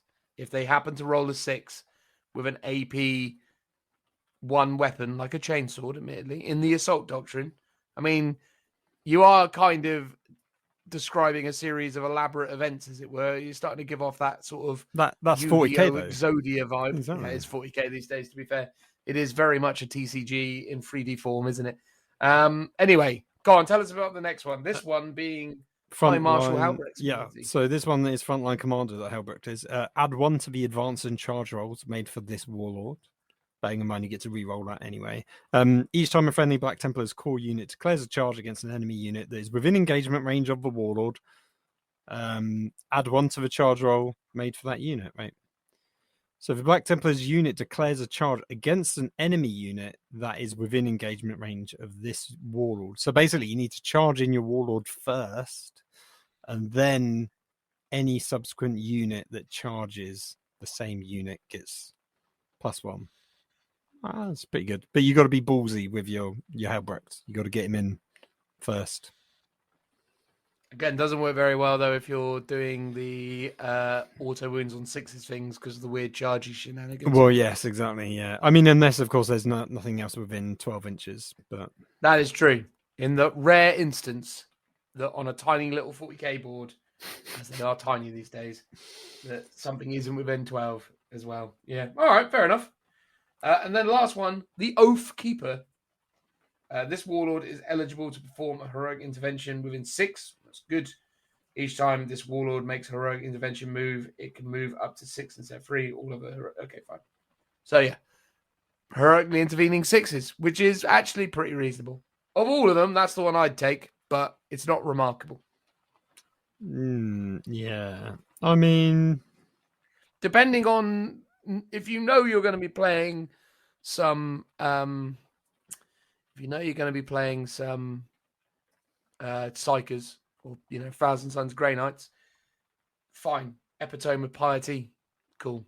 But yeah, no, they're not as strong as the existing Space Marine Warlord traits, I'd say. So what I don't get is, so there's some extra rules here, right? Okay. Under Chaplain Grimaldus, getting Epitome of Piety, it says only the Chaplain Grimaldus model is considered the warlord for the purposes of this warlord trait. Oh, okay, I think that's because he gets extra. It's because he's a unit, yeah. Cenobite servitors, so it's only him. Then it says if the Emperor's Champion is given a warlord trait, it must be given one from the Black Templars warlord traits table above, and then if you randomly choose one and you generate and you roll number 6 for Oath Keepers, you've got to re-roll that one because you can't have it. Yeah, the specific reason being that I think he already has an ability called Oath Keeper. So yeah, I think he already does. Yeah, heroically intervene a bit Or more. he already is basically getting it. So yeah, But you'd probably want to give him Master of yeah, Arms for the extra attack and fight first. I would have thought. that's true. And his arm wrestling prowess. Exactly, because he's got all the I mean, he is arms. wielding that big old sword all day long. He's probably got a mean big arm. Exactly. But yeah, look, I mean, I don't want to be down on it, but those warlord traits are unremarkable. I think the problem is when it comes to the core rulebook ones, you've always got stuff like Imperium Sword, which is just so good. Again, though, because you're not benefiting from a lot of stuff from that. You're right, you're not. But The thing is like I'd have to reevaluate what the other warlord traits were for Marines to see if there's any other stuff. But even stuff like some of the weird Phobos warlord traits, there's some interesting jank that you can use in that in terms of redeploying stuff and mucking around with things. I think even so, let's say you're going to go to a tournament and you can't, you don't know what your opponents are going to be because ultimately you're taking an all-comers list, which is I sort of feel like how the best way of building 40k lists is to not tailor your army. I think Epitome of Piety is a good one because if you don't have any other ways of denying psychic powers, being able to do it and get +1, I think, is a solid pick, even if you're not always going to come up against a psychic unit. Especially if you take another one that is more useful, and then you take this one as like for an extra CP, you're just getting a bonus one. I'll be completely honest. If I was rocking a Black Templars detachment, I would probably take the Emperor's Champion just because he's thematically cool. I take a Marshal and I take a Lieutenant. I think there is an argument that you would probably look at taking Halbrecht, to be fair, as that Marshal. But I'd probably take a Lieutenant. I take a Chaplain. Lieutenant, idiot. I take a Chaplain, almost certainly. And I would definitely be upgrading that Chaplain to a super duper Chaplain. And I would be making him the Warlord with Master Orator, which is the getting your getting things off on it. No. Oh. It's getting your prayers off on a 2+. Oh yeah. That would be my play in terms of a warlord for a warlord trait. I think Helbrecht, you don't really need his warlord trait. It's pretty unremarkable. And I think and add one to advance and charge is pretty good for an army that wants to run up the board and get into combat. So you can't, you're getting a few extra inches each turn. Yeah, maybe there's something to be said for that. All right, fine. Scratch that. Maybe I would take him as my warlord, because he got a bunch of really cool stuff in addition to that, which we'll talk about when we get to him later on. But yeah, I don't know. It's not a slam dunk. There's not one in there that I'm like, definitely, I'm always going to take that. There's no Ultramarines regenning CPs on a 5+. There's no, there's no Imperium Sword, even though you can still take Imperium Sword with these guys. It's just, I don't know. It's all right, is what I would say about it. Let's go through the stratagems, Phil. Or rather, let's just pick some stratagems and go through those, because there are far too many stratagems for us to talk about all of them. So I reckon we'll pick one of each color. Sound good to you? Sounds good. As in, I'll pick one from a color and you'll pick one from a color. Yeah. We'll same colors. What one? Same colors. We're going to start with the blues, the battle tactic stratagems, and I'm just going to start at the top, which is Devout Push. Now, Devout Push is a really weird ability to give the Templars, and I'll explain why after I read it. Use this stratagem at the start of the fight phase. Select one friendly Black Templar Corps or Black Templar character unit from your army, then select one of the following. If that unit is not within engagement range of an enemy unit, make a normal move up to 3 inches with that unit. It must end this move either closer to the closest enemy unit or closer to the closest objective marker. If that unit is within engagement range of any enemy unit, make a pile-in move with that unit. So, 1 CP to give yourself a 3-inch move in the combat phase. Now, obviously, one of the clear uses of this is that you are going to boost your movement 3 inches forward, thus greatly improving your odds of charging, right? But realistically, what most people are doing when they read this Well, I is don't thinking, think you can, because you do it at the start of a fight phase, not the charge. Mate, charge phase is a separate phase now, right? it is, yeah. Oh, sorry, yeah, 5. Oh, you're absolutely right. So in which case, fine. Yeah, so basically, thank you for pointing out the error of my ways, Phil. So basically, you are looking at this as a shooting stratagem. You're basically going, here's my dreadnought, which is a core unit. It's going to poke its head round the corner, shoot, and then in the fight phase, because it's close to an objective, because you will have done it this way, it will move 3 inches back towards said objective. And then you'll go, cool, I'm back behind the wall. Sneaky. Yeah. Feels very un-Black Templar. Well, I think that's only because you're abusing it in a way which it probably isn't intended. It's meant to What would it be intended for if it's supposed to trigger at the start of the fight phase? Because that's the thing that's weird about it. Well, so here, to give historical context, the original version was much better and was what was pushing everyone into saying actually Black Templars are a secret source of all the Codex supplements, because you could do a 3-inch move which would allow you to move into combat, so you basically override Overwatch. So they've now changed it to specifically say a normal move, so you can't go into combat, but it means you can move units closer. I mean, you could potentially be hold on, does it say you've got to be not within engagement? Yeah, I just think it just gives you a bit of extra movement. Like if you want to, you got to use it like a turn ahead. Like a unit is either going to move onto an objective to deny your opponent that objective at the end of the battle round, for example, or you're going, next turn I want to be able to charge something. Turn 1, turn 2, this is quite good just for slingshotting your units up the board to actually get into threat range, even if it's not to charge that turn, because it's the following turn basically when you're actually going to want to do that stuff. But yeah, the sneaky shenanigans of ducking in and out with the dreadnought is quite a good one, but that's not really its intention. But yet there it is. I like how you've already broken the first stratagem we've come across. Well, I'm just saying, it's like I was reading it going, well, clearly that's a shooting stratagem, but obviously no, you're right. I actually completely forgot its original context, but yeah, now ultimately Contempt of Dread, Volks, missiles, near an objective, pops out, shoots, goes back again. Well, annoying. Oh yeah. Anyway. I'm going to go for Vicious Riposte for 1 CP. Use this stratagem at the start of your fight phase. Select one Black Templar's core unit from your army. Until the end of that phase, each time a model in that unit is destroyed by a melee attack and does not explode, roll a d6. On a 5+, after the attacking model's unit has finished making its attacks, it suffers 1 mortal wound. A unit can suffer a maximum of 6 mortal wounds per phase as a result of this ability. Okay, so basically it's as I'm dying, I'm doing stuff. Yes, yeah. As I die on a 5+, I'm doing a mortal wound. Yeah, I mean, I don't hate it. Pretty good, especially if you... I mean, it's good for sort of suicidal charges.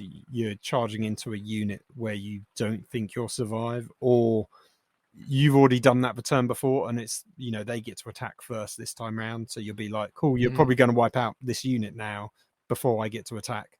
I'll do this so I can do a bunch of mortal wounds on you. And yeah, that's a pretty good one. I mean, the cap, you're probably not going to hit and this because you're not going to roll that many 5-ups, but yeah, it's pretty good. Yeah, not too bad. Moving on to the Browns, the Epic Deed stratagems. I'm going to go with Bombastic Delivery. Use the stratagem in your command phase when you select a Black Templar's chaplain unit to recite a litany.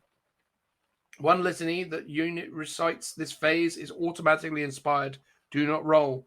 And that unit can recite 1 additional litany during this phase. So 2 CP to automatically get a litany off. And you can still do a normal one on top. 1 additional litany during this phase. So hang on. 1 litany that unit recites this phase. Oh, so yes, so you automatically pass it. So what's really interesting about that, just to say, is you take a super duper chaplain, and then they know 3 litanies, I think, usually. And they usually recite 2, I believe. So you can effectively recite 2 litanies, and then you get 1 automatically for 2 CP. It's pretty good. Yeah. Pretty good. especially when you consider some of the options that those litanies had within them, and how you were talking as well about the potential to stack certain litanies. So yeah, no, I like that for 2CP. That's pretty reasonable. Pretty good. I'll do the only other brown one. For the Emperor's Honor, it's also 2CP. Use a stratagem in the fight phase. Select one Black Templar's character unit, excluding vehicle units from your army, and one enemy character unit until the end of a phase. Each time that enemy character unit is selected to fight, if the selected Black Templar's character unit is within engagement range of the enemy character, oh my god, unit, then your opponent is, and when your opponent is selecting targets for its attacks, those attacks can only target the Black Templar's character unit. Right, okay, so this is the one where you can have two characters and you basically it's like the old, what was it called? You like challenge, and you would be like, much like reading this stratagem. I know. Basically, you select two characters, they have to fight each other, basically. Yeah, there you go. And that is it. Okay, that's quite a cool one. A good way of protecting your units if you want to tank it onto a character, for example. I sort of feel like something like that for 2CP should just be a generic core stratagem, because it used to be a rule in the game where you could do challenges, so they could have replicated that as it's very thematic for Black Templars though as well. Yeah, it's weird, isn't it? Because I used to like the challenge system because it meant that you got, fighty characters that were good at fighting, and they had certain benefits for why they wanted to do challenges or why they might want to avoid challenges. But, that was a system based on things like initiative and variable weapon skills where things could be interesting. Whereas in this, it's very much, because even it comes down to well, I've charged you, so now I'm going to, it's almost sort of like, again, I suppose if you've already charged the character, which is a prerequisite using the stratagem, right? If you're going to then fight it and you're going to kill it, it doesn't make any odds whether he could only fight you. And the thing is if it was only your one character that ran in, well then, does this prevent it from being attacked by anything else? I don't think it does it? It just means the character can only target you. It basically stops the character attacking one of your units. Okay, fine. So it's it sort only of useful protects in the rare instances where you charge with multiple things. Or you've Not been rare charged. Instances. So, you could have... okay. Let's say you've got a character like Helbricht babysitting, for whatever reason, a squad of Eradicators. Your squad of Eradicators is getting charged by a unit. You then heroically intervene, and you can activate this. So it's like, actually, those Eradicators can't now get killed by the super killy character. Yeah, I hear you. So you can have a bit more of a kind of sacrificial character situation, potentially. Yeah. So you're really just using intervene him in, and then make it so the character can't target the unit that it wanted to attack. Yeah. And then for 2CP, after you die, you can fight anyway, right? Yeah, or you give him the Warlord trait or the Litany where your character attacks first. Now, admittedly, if you charge, you both attack first, and the charger still goes first anyway. Yeah. But if he's charged with several, you could be like, no, you have to pick. You have to make a choice. All right, not great, but yeah, should probably be a 1CP stratagem for the rare instances that it occurs, but fine. Okay, we got 3 reds, and I'm going to go with Heir of Sigismund for 1CP. Use the stratagem after nominating a Black Templar's character model that is not a named character but to be your warlord. Generate 1 additional warlord trait for them. This must be from the Black Templar's warlord trait table. Each warlord trait in your army. Yeah, you're never going to use it because those warlord traits, it's hard enough to pick one. So I don't think that's ever going to come up for the Black Templars. True. Okay. Which one might you like to call out, Phil? I've wasted mine. Well, I'm going to do revered repositories. It's 1CP. Use a stratagem before battle. When you're mustering your army, select 1 Black Templar's model from your army that has the word Sergeant or Sword Brother in their profile. This model can have one of the following relics of the Eternal Crusade, even though they're not a character. Witchseeker Bolt, Sword of Judgment, Skill of Cacodominius, mastercrafted weapon, digital weapon. Each relic in your army must be unique. Yada yada. You know the usual. So you can give a sergeant a relic. That's super cool. I quickly called out Champions of Feast. You basically because actually it seems like the only unique one that we should have probably is a good. called out. Weirdly, it's also a good combo potentially as well. Use a stratagem before the battle. Select one Black Templars model in your army that has the word sergeant or sword brother in it. Add one to the model's attack characteristic, wounds characteristics, and improve their weapon skill by 1. You can only use a stratagem once. So potentially comboing both of them, you can give a sergeant a relic, plus you can boost his stats so he's like character worthy. And then I've heard talk of people saying, well, you'll do that, and then you'll also have an apothecary around. So he's tanking all the wounds for whatever squad you've got, doing all the damage, and then when he dies, you just revive him again with your apothecary. Pretty reasonable. That one's really cool. Again, I sort of almost wish that was a generic Space Marine one, because it's like every Space Marine army should have that. Yeah. Well, maybe one day they will, or later in 2022 when they finally do another Space Marine Codex. All right, I'm going to go with Tenacious Assault. Why not? So this is a strategic ploy stratagem. It's 1 CP.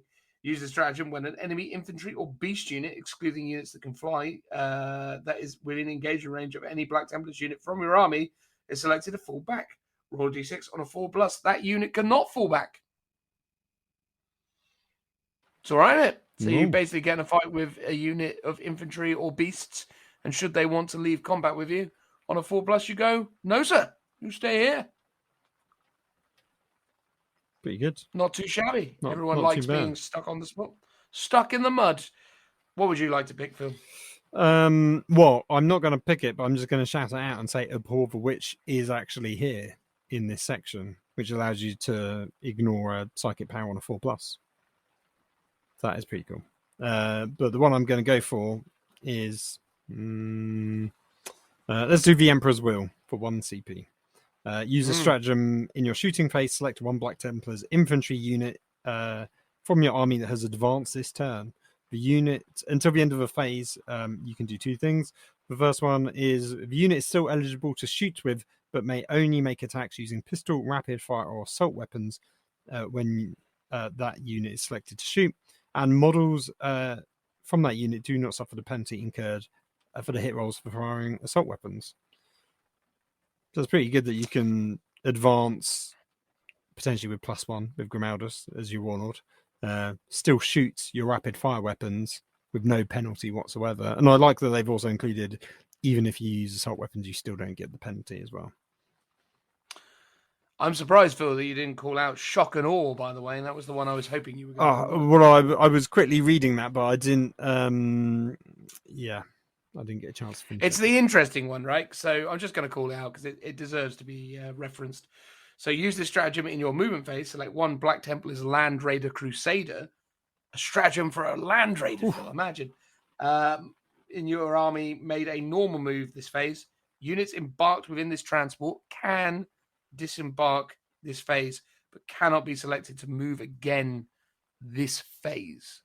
So you get a unit of something fighty, maybe Assault Centurions, who knows? Terminators. Maybe Terminators, maybe Vanguard vets without jump packs. Late Guard. Oh wait, no, they can't go in Land Raiders. They can't. No, they're Primaris, and now the old Sword Brethren only come in Primaris form now as well. Yeah, but you could get regular Crusaders, regular Crusader squad. It's an option. But yeah, bring them down.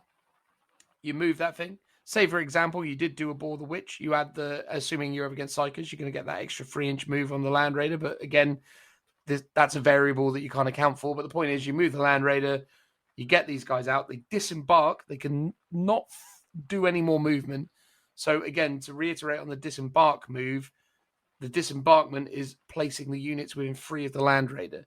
So you can't do that and then do the move after you've been placed, because that's not how it works. But you can basically be disembarked because the disembarkment is getting out within 3. The move is the bit that comes afterwards. So you can't do the move bit, but you can disembark. But that does mean that you can use the Land Raiders movement 10 or 12 for the Land Raider Crusader.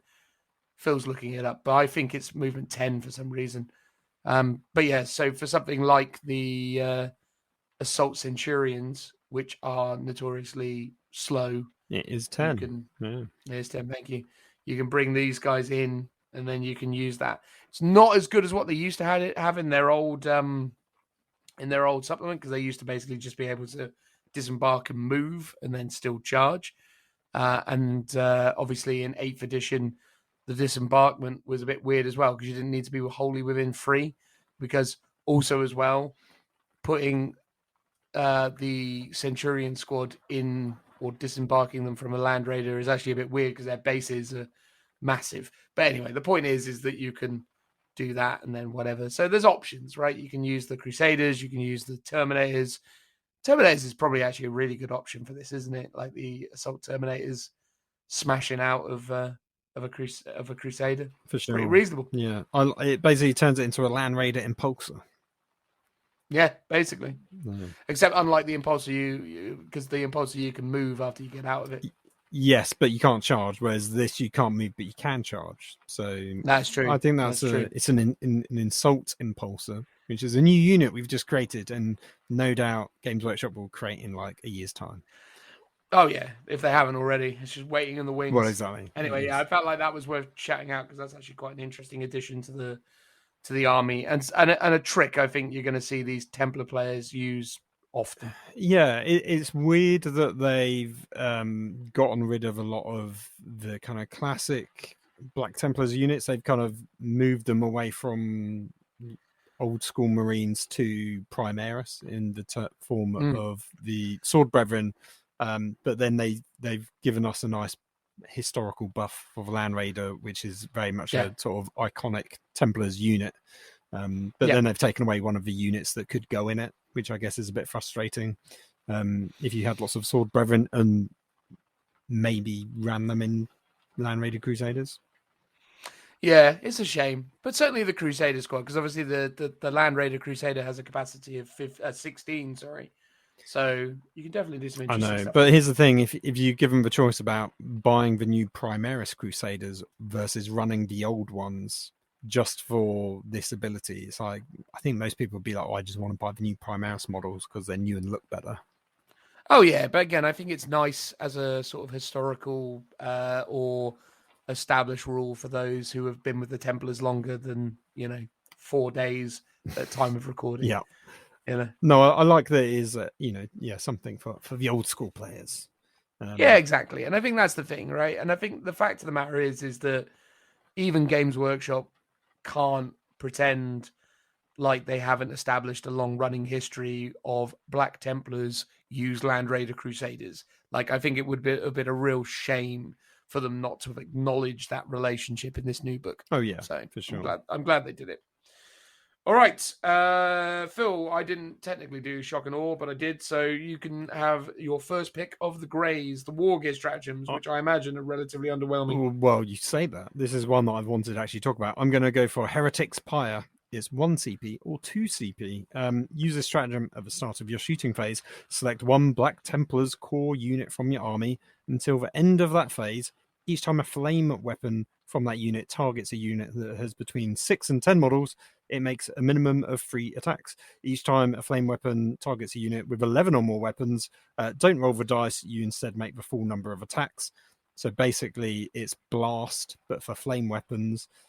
If a selected unit is Mark X Gravis, i.e. Flame Storm Aggressors, this stratagem costs 2 CP, boo, otherwise it costs 1 CP. Because on Flame Storm Aggressors, just giving them all max shots against a Horde unit is so good. Yeah, it's pretty ham. 2 CP, that being said, pretty pricey. Yeah. I mean, this is the thing, though, because you could... I might be wrong about this, but I think the Space Marine Veteran, as in the Command Squad Space Marine Veterans that have the... they can take special weapons, right? So they could probably all take them as well. So. Yeah, so I think the Space Marine Veteran... Hang on, I'm just looking them up now. Space Marine Veteran... Oh, apparently typing in Space Marine Veteran doesn't work in the fabulous Warhammer app. Oh, here we go. Company veterans. That's why. Couldn't find the right words. Options. Yeah, they basically get everything. So yeah. You could do a unit of company veterans all with flamers, which would be quite cool. Nice. And then the unit capacity on company veterans is up to 5 models. So yeah, you have a 5-man unit, all flamers, rocking up, doing 30 shots. It's all right, isn't it? Yeah. Whereas with the, I guess, the flamestorm ones, with the aggressors, if you had 5 of them, they're doing, how many is that? 30 shots. No, they're doing 60 because they get 2. They get each. Oh yeah, they got 2 flamers. Yeah, so 60 shots also hitting. Strength 4, -1 if you were in the tactical doctrine. 1 damage. Like that's worth a 2 CP. I think if you had a big squad of them. If only they could go in the Land Raider Crusader. Yeah, or even an Impulsor, which they can't do either. No. But hey, look, I mean, you've still got options like the Repulsor or the Repulsor Executioner. And Imperium, the magazine, did the easy build Flamestorm aggressors. You can't get hold of them anymore because I've tried.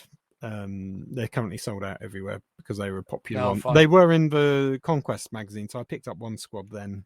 I keep meaning to get another one just to get a full squad of the Flamestorm ones. You need to head down to a Forbidden Planet store somewhere. I bet they've still got stock. Yeah, I bet. Anyway, next time you're down London, get yourself down there. See if you get lucky. Exactly. All right. Well, I guess I will do the last one, which is incendiary shells. So you use the stratagem in your shooting phase when a Black Templars unit from your army is selected to shoot with till the end of the phase. Each time model in that unit makes an attack with an Astarte shotgun. Jeebus. That attack has damage 2. So in the rare instances, so bearing in mind, if you want to run your Primaris Crusaders with the shotties, you got to wait for them to release the upgrades box, because that's the only way that you're going to get shotguns on them.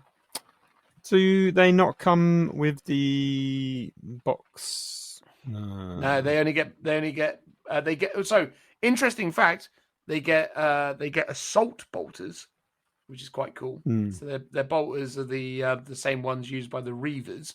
So they get the assault bolter variant, and or bolt pistol started. Do you not mean auto bolt rifle? Do they not come with auto bolt? No, it's not an auto bolt rifle. It's a bolt carbine, is what it's called. Oh, okay. Yep. No, I seen that on the yeah. So yeah. But yeah, I think the only way you get the shotguns is in this upgrade kit that hasn't been released yet. I've seen mixed reviews about that upgrade kit, because one, I think it's fantastic. They've given you models for the relics, and some of those relic models look so cool. I'm basically going to pick up that upgrade sprue just for those bits to use in my Minotaurs army. I've also seen people complain, though, that yes, you get the shotguns, but you don't get access to regular like bolt rifles with chains on them. So if you want to upgrade a intercessor squad, you can't really do that unless you somehow just bought loads of Crusaders for the chain weapons that they have. Yeah, it's a real shame that the way that things have kind of shaked out with the upgrade kit is that they didn't do the chains. And it's weird as well, because you even see it in some of the photography in the book. They've got the Crusader squad with all their chains and gubbins, and then they've just got a regular unit of intercessors. And the regular unit of intercessors is a regular unit of intercessors. Yeah. Now, I think from the lore, and I could be wrong, that it's when you make a vow, you put the chain on for the battle, and the idea is you don't put your weapon down until that is the case. And in rarer instances, you basically will never put it down until you die. So it might be that the Crusaders are the ones that will make those vows, and therefore only they really need it, and other squads wouldn't necessarily. Like, I don't think you need to model every single model to have them in, but I bet there are people that want to do that, in which case you just need to get some scale modeling chain and do it yourself, I guess. which is probably Yep. easier than buying an upgrade sprue, basically. If that had Absolutely, that, but it is a shame that they've not done that. But then the problem is it's a compatibility issue, right? Because it's like, okay, cool. The only way they can logically do that is if they give you the weapon arms, and if they give you the weapon arms in their entirety, what are it they just becomes doing? Like giving you hell blasters, giving you eradicators, yeah, giving it's like you every variant of gun. It's not really feasible, and I think the problem with that is well, there's like a limited, there's a bunch of different arm poses as well, so it's like, yeah, it could be tricky with the I sort of see why I've just done it with the shotguns so the Crusader squads all look thematic, and then everything else you're kind of on your own. Yeah, they've sort of missed a trick, but I imagine the logistics for it just isn't worth them doing, basically. Yeah, just buy yourself 3 Crusade squads, and don't get too bent out of shape about the fact that all the models are identical, because they're all you can do them. Each one of the Crusaders can be built 3 different. Each one of the Crusaders can be built 3 or 4 different ways, I believe. So there is that. But true. But whatever works. Going back to the incendiary shells, do you think the stratagem to make your shotguns 2 damage is worth it? I mean, definitely could be. I think the Astartes shotgun certainly had some potential in the scout units. I think, at the end of the day, Salt 2 gun, Strength 4, AP dash, but obviously in the tactical doctrine is going to be AP -1. So bolstering that to 2 damage could make an impact, but obviously, yeah, it's difficult to be completely certain about whether or not that's a utterly immediate take. But yeah, I think it's going to be very rare that you see people rocking units of neophytes with shotguns. I just think it's, unless someone unlocks some kind of really high level strat for why they're incredible.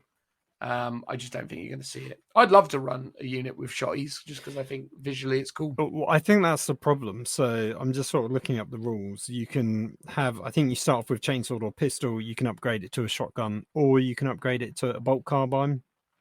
Yeah. So the shotgun is, what was it, 18-inch range, assault 2, strength 4, 1 damage. The bolt carbine, 24-inch range, assault 2, strength 4, 1 damage. So why would you ever take the shotgun when it's worse range, but the exact same stats, exact same points, because they're both free, I guess. The only benefit is to take them for the stratagem, or because they just look good. Yeah. I think realistically, you're going to prioritize the bolt pistol Astartes chainsword every time for that unit, surely. And make them more close combat orientated. Yeah, I think that whole squad's just going close combat all the time, really, because that's really what it's there to do. Yeah, because the sword brethren's got an extra attack, for example. Yeah, I think that. Yeah, I think you need to look at that squad and work out what its function's actually going to be used for. And I guess, I mean, it could be a good shooting unit, because obviously it's all got the auto bolts, and it's got the opportunity to have the bolt carbines. So you could be doing a lot of shots out of it for, but then the problem is that the sword brother the sword brother doesn't really play into that archetype. So you kind of have to build it around the fact that you're just going to have to go fighty, because that's what the sword brother's there to do. Yeah, or you make it a shooty squad, but yeah, the sword brother's there to sort of keep them alive a bit longer and give them a bit of close combat punch. Yeah, but I just don't think it sort of works that way. I just feel like I think ultimately the optimal way to do it is, like, if you want to shoot a unit, you just take regular intercessors, and then if you want these guys, you take these guys. But again, yeah. Anyway, right. Let's talk about relics, though, because we got onto the topic of relics, and I think the relics are worth talking about. And I think the thing that we need to talk about first is the relic bearer rules, because the relic bearers is essentially another unique mechanic to this army. So we're going to talk about it. So if your army includes any Black Templars chaplain units, you can use the upgrades listed below. For each Black Templar infantry or Black Templar biker units, excluding character units, from your army, you can select one upgrade from the list below to give that unit. Each upgrade in your army must be unique. Once selected, that upgrade must be allocated to one model in that unit, and that model gains the ability listed. This model should be distinctive from others in the unit, and before each battle, you should make it clear to your opponent which model has the upgrades. Designer's note: using components from the Black Templars upgrade frame is a perfect way, oh yes, money, to distinguish the relic bearer. Well, it makes Anyway. sense from a rules point of view No, it does. to do that. And I said in the previous episode, I kind of wish every relic would have an actual model, because it's just such a cool little hobby converting thing to do. Indeed. So you got a few relics. You got the Beast Pyre, Bones of Mordred, the Crux Obsidian, Fist of Baluf, Holy Orb, Icon of Henneman, whatever. Light of the Emperor's Grace, and Sigismund's Seal. So Phil, tell us about the Light of the Emperor's Grace. Oh, we're going in it's weird. The order that they appear in the table is not the order that they appear on the page. That is absolutely correct, because that is the sensible way to graphically design a layout. I know. So the Light of the Emperor's Grace is 10 points. I was going to say maybe it's gone from less points to more, and they've done it no, they haven't done it alphabetically either. They never make any sense. No, maybe don't concern yourself. Okay. Anyway, the Light of the Emperor's Grace, add 1 to the leadership characteristic of models in this unit. This model has the following ability: Light of the Emperor's Grace aura ability. While an enemy psychic unit is within 12 inches of this model, subtract 1 from psychic tests taken from that unit. That's okay. It's okay. It's all right, mate. It's all right. We've got next Sigismund's Seal, and Sigismund's Seal will cost you 20 points, so it better be good. At the start of the first battle round, select one enemy unit that is on the battlefield. Until the end of the battle, each time a melee attack is made by this model's unit against that enemy unit, you can re-roll the hit roll and you can re-roll the wound roll. Goodness gracious. That's pretty strong. Nice. I was also going to say, it's also worth noting that these relics are specific to upgrading your units with relics. They're not the normal relics that you give to characters. These are extra relics, basically. Relics on top of relics. That's what you want. This is the Holy Hand Grenade from Monty Python. Yes. It is the Holy Orb, which is his actual name. Once per battle. Do you remember the thing that the prayer that you're supposed to do to the Holy Hand Grenade of Antioch or whatever it was? Thou shalt lob it, or whatever it was. Is it, and then count to 10 or something? Exactly. Not. Oh yeah. What was it? What was right out? Like 11 is right out, or whatever. I can't remember. It was something like that. Anyway, so in your shooting phase, you can select one enemy unit that is within 6 inches and visible to this to this model.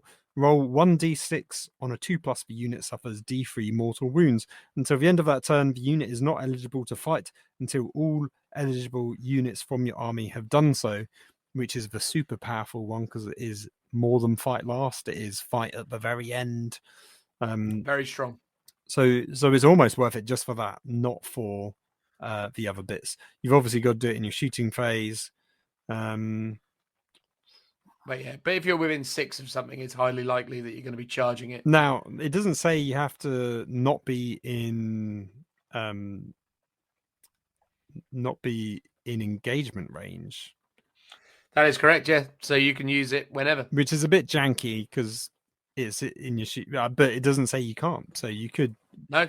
If you're in combat and you don't get to go first because which would be the case in.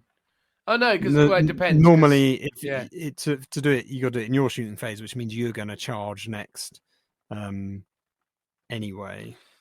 Yeah, because so here's the thing: if you're already in engagement, you get to pick who goes first. So again, it's an edge case situation. Well, yeah. So you could use it on a unit that's in combat with one of your other units to make it fight last. Anyway, it seems like it's a cool ability. Or you're up against Slanesh that will get fight first or something.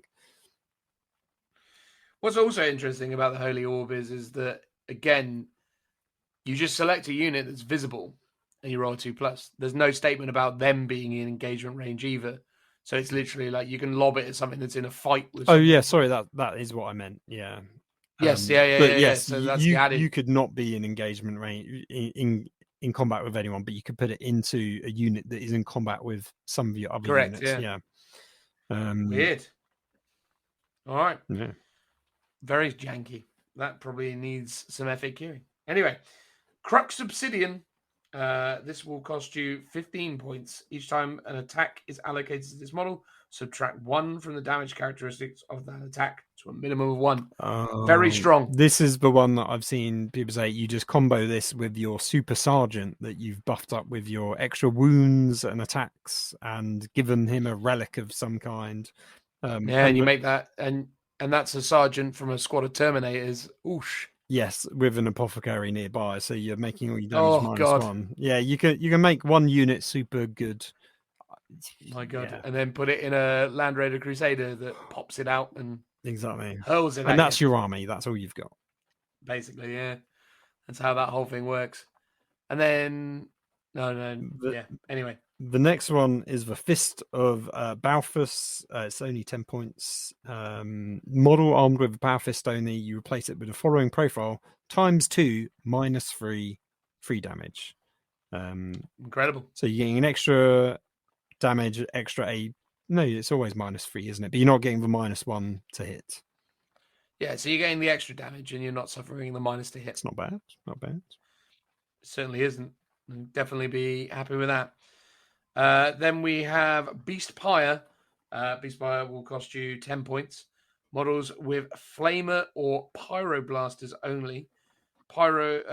Beast Pyre replaces model Flamer and has the following profile: range 15, Salt D6, Strength 6, -2, 1 damage. Blast. Each time an attack is made with this weapon, that attack automatically hits the target. It's got Blast, Phil. So when you shoot it at hordes, it's always going to have 6 shots or 3 shot, minimum 3 shots. Pretty good, isn't it? Oh, that is. I'm just trying to flamer weapon with blast. Very weird. Another one, yeah.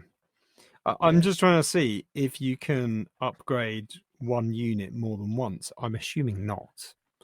But no, I don't think so. It just says so you can upgrade a unit. It says you can select one upgrade from the list below to give to that unit. Each upgrade must be unique. Once selected, that unit must be allocated to one model in that unit, and that model gains the ability listed. The model should be distinctive from others. It doesn't really say that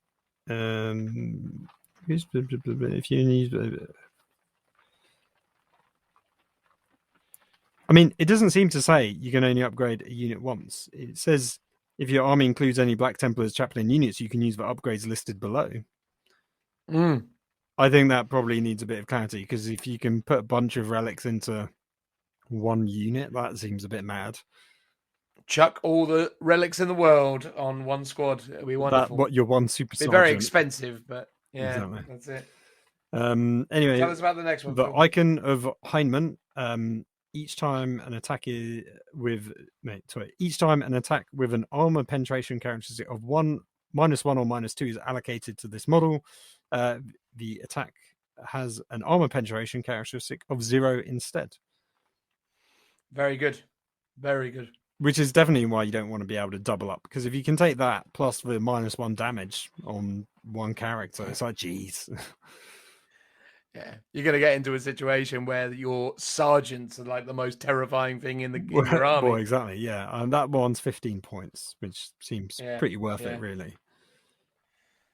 Last one, the Bones of Mordred. Bones of Mordred will cost you 10 points, and each time this model makes a melee attack, an unmodified wound roll of a 6 inflicts 1 mortal wound on the target in addition to normal damage. So there you go. Not bad for 10 points, to be fair. They're all pretty reasonable. Some interesting jank in there. Yeah, no, I like it. I like the option of upgrading your sergeants and stuff. Because with my Minotaurs, for example, I've pretty much modelled all of mine to almost look as if they're characters. So having the ability to do this to them, I think, is great. Modelling hobby opportunities for your Black Templars. And if you're doing Black Templars and you're not all about hobbying and converting them, why are you doing Black Templars? That is true. That is true. Because they're good. I mean, I don't necessarily. The jury's out on that yet. But, I guess now, because you've got loads of models, and you don't need to convert them. They will come pre-made in plastic for you. Exactly. What a delight. Should we talk about some of the regular classic OG relics? We will, mate. We will. So let's do 2 each, and then let's move on to data sheets and wrap this thing up, because I'm conscious of the times. So I'm going to start because I like the sound of ancient bravery. I don't think it's bravery. What does it say? Breviary. Breviary. It makes so much sense when you hear someone else say it. Chapel of models only. Each time your roll is made to determine if the litany recited by the bearer is inspiring, roll 1 additional d6 and discard the lowest results. So you make your chaplain super duper. He gets it on 2s. Now you roll in 2d6.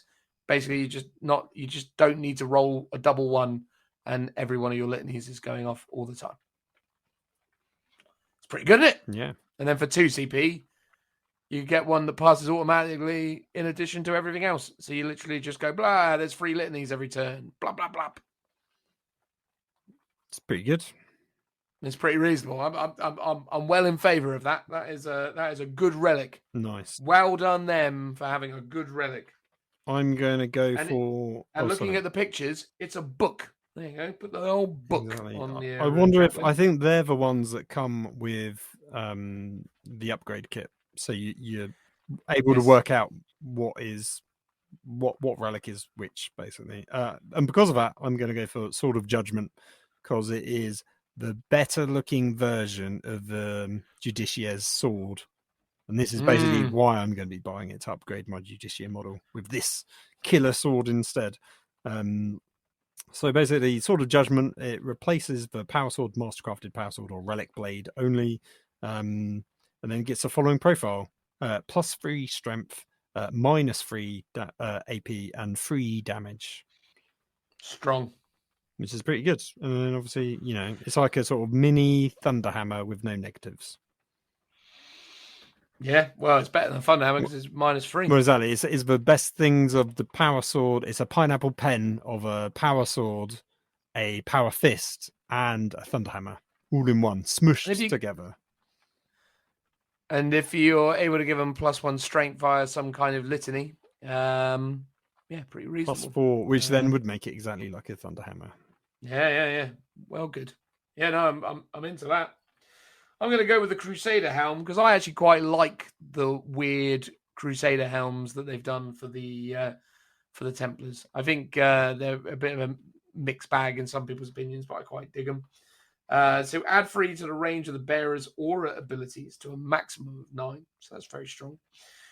In your command phase, select 1 friendly Black Templar's core unit that is within 9 of the bearer until the start of your next command phase. Each time a model in that unit makes an attack, the Assault Doctrine is considered to be active for that attack instead of the currently active doctrine. Goodness gracious. That's really good. Yeah. Give them crazy Terminators. Admittedly, you have to do it in the command phase. So that whole... But that's every command phase. It's not a once per game ability, for example. Oh, of course. But what I'm saying is if you wanted that sort of initial punch and you wanted to move those Terminators into the Assault Doctrine, you would need them on the board to be targeted by the ability. Yeah. But, look, I mean, that's not the end of the world. You just spend 2 CP and then you get the benefits of every doctrine. So, it's not impossible to do it by other means, but I like it. I think it's a nice relic. I think also increasing aura ranges to 9 is pretty good as well. So yeah, no, I like it. I dig the Crusader helm. What are you going to pick for the last relic, Phil? We only said 2 each, didn't we? Yes, we did. I'm torn because there's 2 good ones I want to do. Fine, you can have them both. Oh, thanks very much, Dan. Thank you. I know, mate. Generous.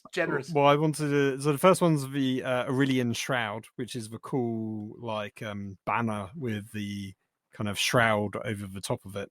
because it's clearly yeah. a spooky. Like someone doing the old, that weird magic trick that you do as kids, where you get like a pen and put it on under a tea towel and go, whoa. Yes, Like but that. instead it's probably a dead skeleton of some kind. Yeah.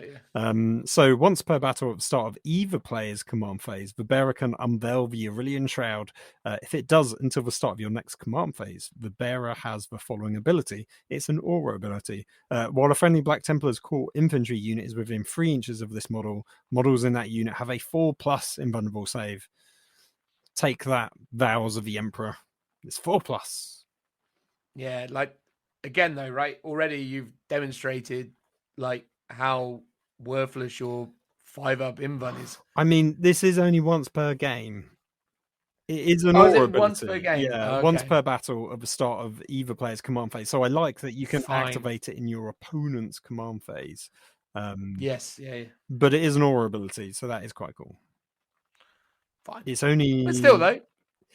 Yeah, you got to be... Oh, actually, the unit's got to be within 3 inches of this model. So it is a tiny aura.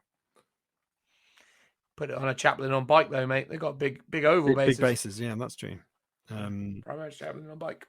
And then the last one I wanted to talk about was the Skull of Cacodeminius, which is Cacodeminius. It's an aura ability. The reason why I want to talk about it is it's got tons of abilities about psychic stuff, so I want to see. 3 for 1. Exactly. So number 1, while an enemy psychic unit is within 12 of this model, subtract 1 from the psychic test taken for that unit. Pretty good. Number 2, while an enemy unit is within 12 inches of this model, each time a psychic test is taken for that unit, it suffers perils of the warp on any dice roll that includes a double. Basically any double instead of only double 1s and double 6s.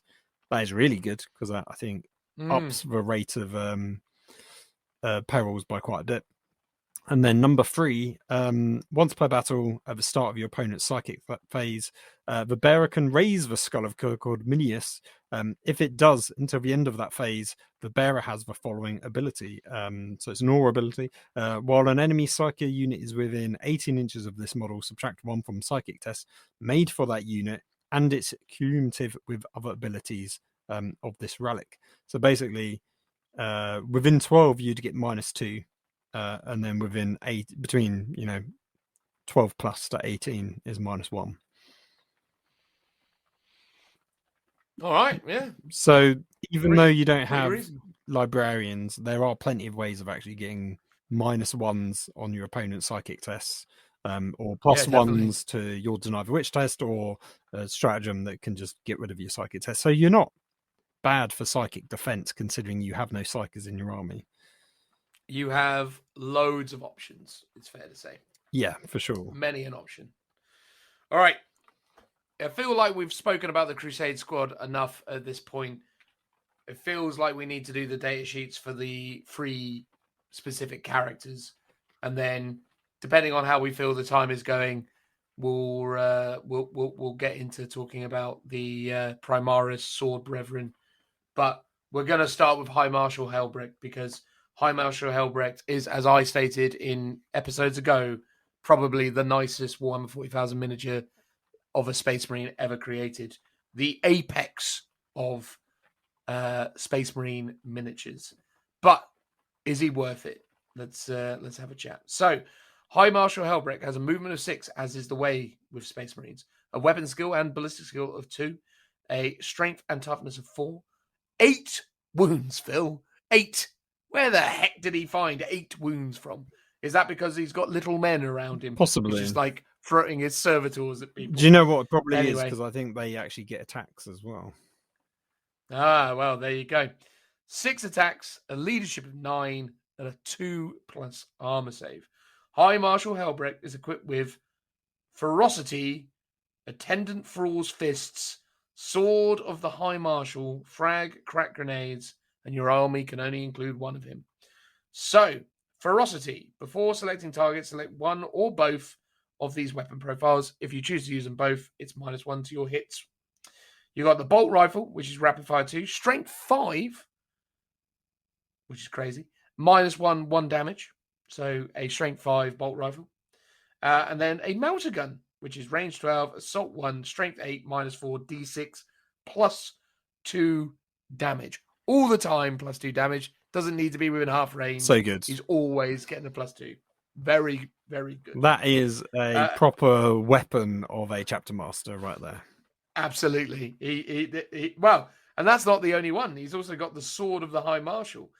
So he has 2 different types of attack profile with it. One-handed. It's strength +2, so strength 6, -3, 1 damage. But each time an attack is made with this weapon profile, make 2 additional hit rolls instead of 1. So you'd be getting 14 attacks on a charge, which is pretty meaty. And then in the two-handed form, it is strength ×2, which means it's strength 8, -3, flat 3 damage. And additionally, it's very good. And then he's got the Attendant Thrall's Fists, which are strength 3, 1 damage. Each time the bearer fights, it makes 2 additional attacks with the fists of his thralls. So there you go. In terms of his abilities, he's got the Angels of the Death ability, which is no shocker. The Crusade of Roof. While friendly Black Templar core units within 6 of this model, add 1 to the strength characteristics of models in that unit. Wow. So that's Black Templar core units, if I didn't say that correctly. So you get +1 strength to them, which goes some way towards settling your +1 strength issue for the Sword of whatever it was called. Yeah, that's true. You've got the Rites of Battle. While a friendly Black Templar core unit is within 6, they can reroll once. Phil just knocked something over there. What'd you knock over, Phil? No, it was the door blowing open because the weather is that wild outside. Oh my God, you're out in the elements, mate. Well, this could be the last we hear from Phil. Anyway, and he's a chapter master and he's got an iron halo. So, yeah, look, I mean, he's a beefy boy. And he's not very many points, right? What is he, 160, something like that? I'm just checking. High Marshal Halberd, 160 points. Oh, for 8 wounds with a 2-up save, a 4-up invuln, a melter gun that is always doing minimum 3 damage, maximum 8, and a sword that is giving him options for all occasions. He is a flippin' fine example of a chapter master. I love him. He's great. Yeah, no, it's good. I sort of just wish my chapter master was this good. You just got to add High Marshal Helbricht into your army, mate, and just go, oh, yeah, they're Black Templars now. Whatever. I mean, but potentially this is the way to go. Yeah. This is probably the way to go. All right, Phil, tell us about Chaplain Grimaldus. Chaplain Grimaldus and his Cenobite servitors. He gets 3 of them. So he's movement 6, weapon skill 2+, ballistic skill 3+, strength 4, toughness 4, 5 wounds, 4 attacks, leadership 9, and a 3+ save. And his servitors, movement 6, weapon skill, ballistic skill 4+, strength 3, toughness 4, 1 wound, 1 attack, leadership 6, 4+ save. So bog standard kind of guardsman, human type thing. He's equipped with a plasma pistol and an artificer Crozius frag grenades, crack grenades. 1 Cenobite servitor can be equipped with the Banner of the Fallen Crusaders, another one with the Remnant of the Fallen Temple, and another with a Scepter of Anointing. Obviously, you can only have 1 of Grimaldus units. So the plasma pistol is a bog standard plasma pistol. The Artificer Crozius +2 strength, so 6 strength 6, -2 2 damage. Nothing else special about it. And then the extra relics, I guess, that your Cenobite servitors are carrying around. You've got the Banner of the Fallen Crusaders. The bearer has the following ability. Banner of the Fallen is an aura ability, while a friendly Black Templars core or character unit within 6 inches of this unit, each time an advance is made for that unit, adds D3 +3 to the unit's move characteristic instead of D6. So it really gets rid of the randomness of the D6 roll to make it minimum 4 basically, which is really nice. And wasn't there a warlord trait where you can make it +1? Oh, that's it was to your advanced rolls, I'm sure. Yeah. So yeah, if you combo those together, that'd be great. The Remnant of a Fallen Temple, the bearer has the following ability. It's another aura ability. While a friendly Black Templar's core or character unit is within 6, each time a model in this unit would lose a wound on a roll of a 6+, that wound is not lost. Nice. Not bad. Doesn't combo with the 5+ feel no pain that you can get yourself. Was that via a vow? What? That was via a litany. A litany. Sorry, yes, okay. Yeah. So Scepter of Anointing. Each time a roll is made to determine a litany recited by this unit's Chaplain Grimaldus model, add 1 to the roll. Well, that's pretty good. Right, so he's doing it on 2s. Which is pretty good. So he's got Angels of Death. He's a spiritual leader. So while friendly Black Templar's core unit is within 6 of the unit's Chaplain Grimaldus model, models in that unit can use this model's leadership characteristic instead of their own. That's good. He was leadership strong 9, yeah. So that's pretty good. He's got Rosarius units gain. Oh no, the unit's Champion Grimaldus model. So only him has a 4+ invulnerable save. He's got mindless followers. While this unit contains any Cenobite servitors, each time an attack successfully wounds that unit, the attack must be allocated to one of those models. Okay, the destruction of a Cenobite servitor's model is ignored for the purposes of morale tests. If Chaplain Grimaldus is ever destroyed, any remaining Cenobite servitors in this unit are also destroyed. In addition, the Cenobite servitor models cannot be a warlord. So we've seen this rule before. Especially in like the Sisters of Battle, Adeptus Sororitas Codex. So basically, they're actually acting as like tanks for it. So he's got 5 wounds, but really it's 8 because you've got to kill those 3 guys first, which is actually quite powerful because get hit by a las cannon, he's not taking D6 wounds. You're just killing 1 model instead. So that's pretty good. He's also got Devout. In your opponent's psychic phase, that unit can attempt to deny 1 psychic power as if it was a psyker. Again, another way of denying psychic powers.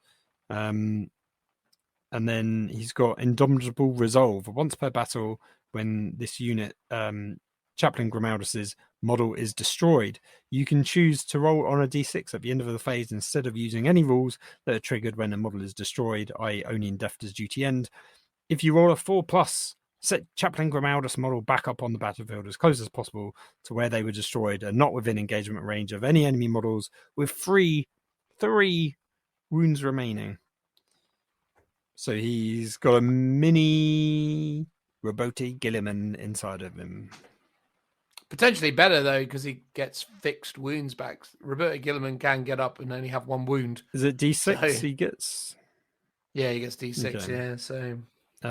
So he is also a priest, so he knows a litany of hates and 2 other litanies from the litanies of Devout, which are the Black Templars ones. In your command phase, obviously you can do it and you pass them on a 3+, but then it's 2+ because of his special ability. Have they changed litanies now, so it's command phase, not battle round? Hold on, he can recite 2 litanies that have not already been they've changed it to command phase. Which makes sense. It does make sense, but it does then render what I said ages ago incorrect. But hey, that was a long time ago. We've all aged since then. Exactly. No one will remember what you said. No, indeed. Except me, clearly. But there you go. No, Grimaldus are pretty good. I mean, again, I love all the... the mini's great, right? Again, not as good as Grimaldus not as good as Helbrecht by any stretch of the imagination. But it's a solid mini. A solid 8. What's odd about him is you kind of... So he's 140 points. It's sort of worded as if you get the option to have your Cenobites with the relics and that you might have an option to not take them, for example. Oh, no, because it says it just is equipped with them. Okay, I thought it said it may be equipped. And I was wondering if there was a points cost associated with them, so you might not take them. But they're not. They're all baked into the profile. Okay, that makes sense. And then they're just war gear choices, basically. So Chaplain Grimaldus, 140 points.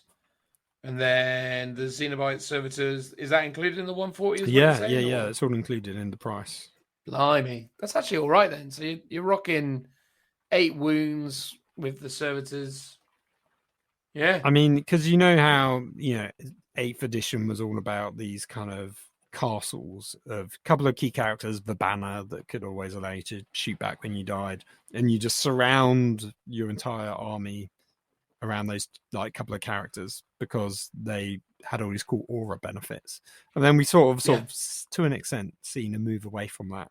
But if you're Black Templars, like that is exactly how you play them. Like you take your Helbrecht, you take your Grimaldus, stick them in the middle of the battle, stick as many units as possible within aura range of them.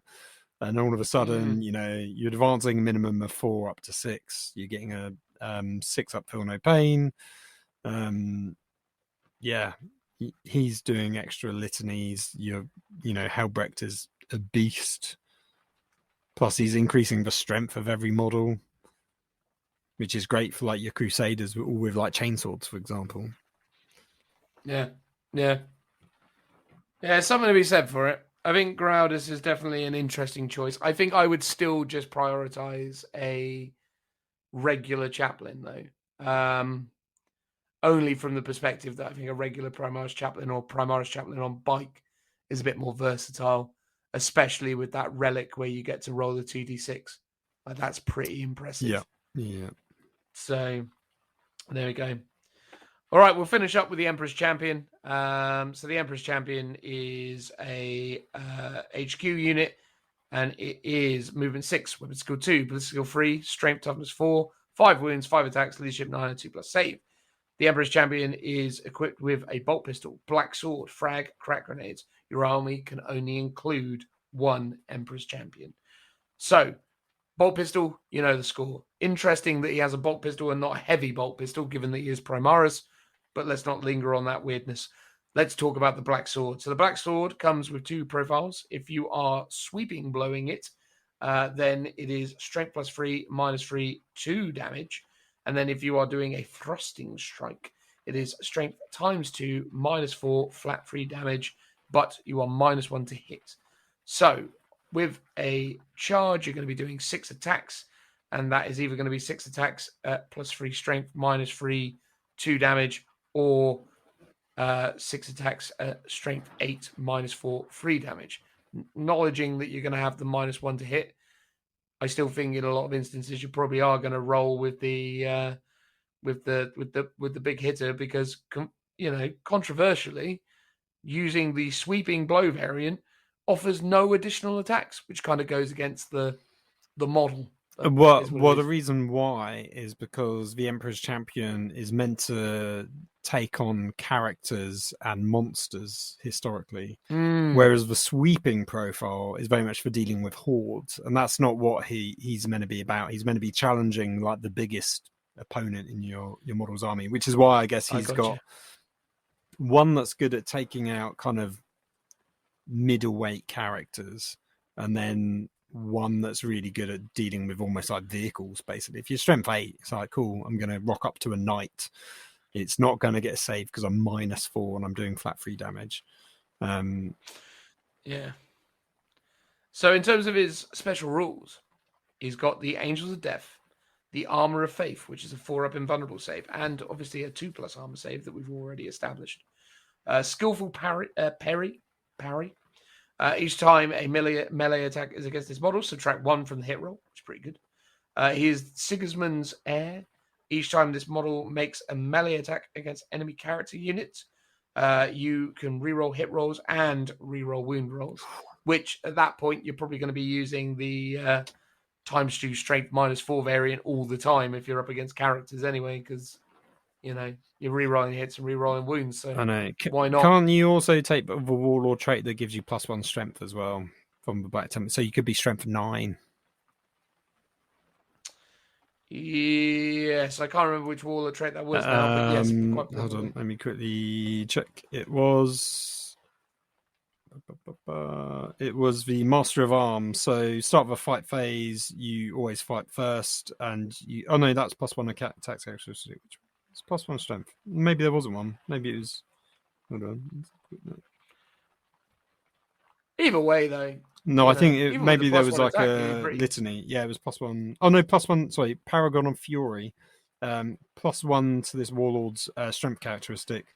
And after you charge, you get to do, roll some dice for each model that's in engagement range and do mortal wounds on a 5-up. Which again is good if you want to deal with something. Oh, actually, no, against one model, you're only going to do 1 dice. But yeah, getting strength 9 on him is pretty tasty.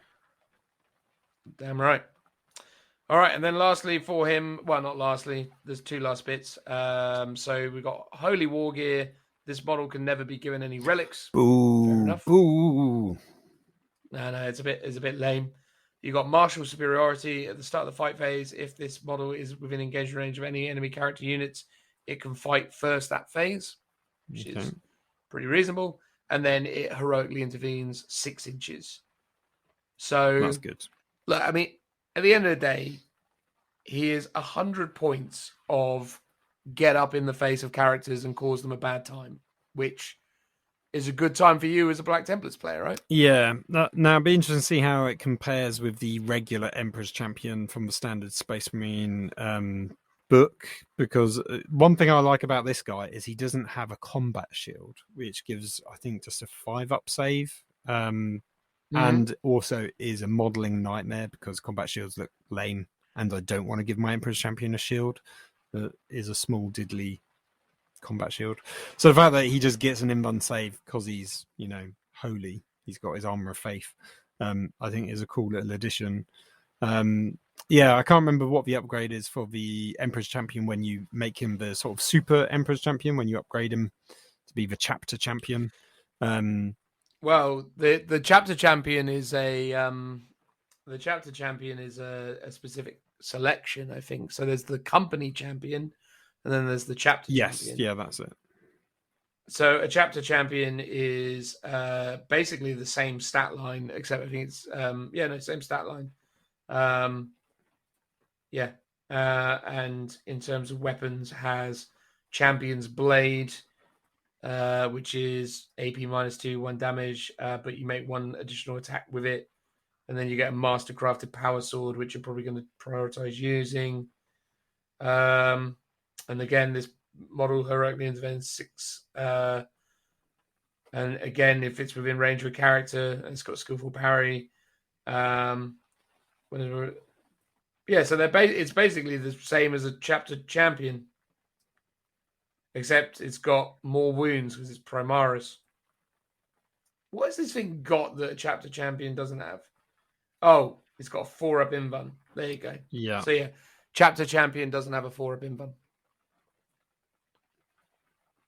Yeah. So yeah, and its weapons better as well. Like, oh yeah, the Emperor's Champion is better than the chapter champion for sure. The only thing is with the chapter champion is that he's 75 points, but yeah, true. You're not really going to worry too much about that. So yeah, 75 points versus 100 points, but I think you're going to take the Emperor's Champion all the time. Plus, also the chapter champion is a firstborn Marine, so doesn't get access to some of the other strats that you can utilize as a Primaris Space Marine. True, like transhuman, for example. Yes, or auto wounding on 6s to hits and stuff. I think that's a thing that Primaris Marines get. Yeah. Although maybe that's Primaris intercessors. Yes, it might be. Yeah. Anyway, regardless of that, there we go. Look, we've talked through the lion's share of that book. Yes, we forgot to get around to talking about the secondaries, and maybe we didn't do all the stratagems. And yeah, okay. Do we want to do the Sword Brethren?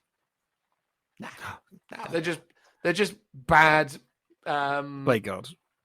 Like, I don't know. Well, okay, fine. Go on then, Phil. Flipping heck. Fine. I'm going to talk about the flipping Sword Brethren. Right, here we go. Do you want to do it? I'll quickly run through the stats, yeah. Are you going to run through all these options? Because there are an ungodly amount of options on these guys. Well, we can talk through it quick. Let's see. So you can take right, 4 to 10 of them. They're Primaris now, Ooh. Sword Brother. Movement 6, weapon skill, ballistic skill 3+, strength, toughness 4, 2 wounds, 3 attacks, leadership 8, strength 3+. Sorry, not strength, save 3+. Sorry, mate. A Blade Guard, 2 attacks or 3?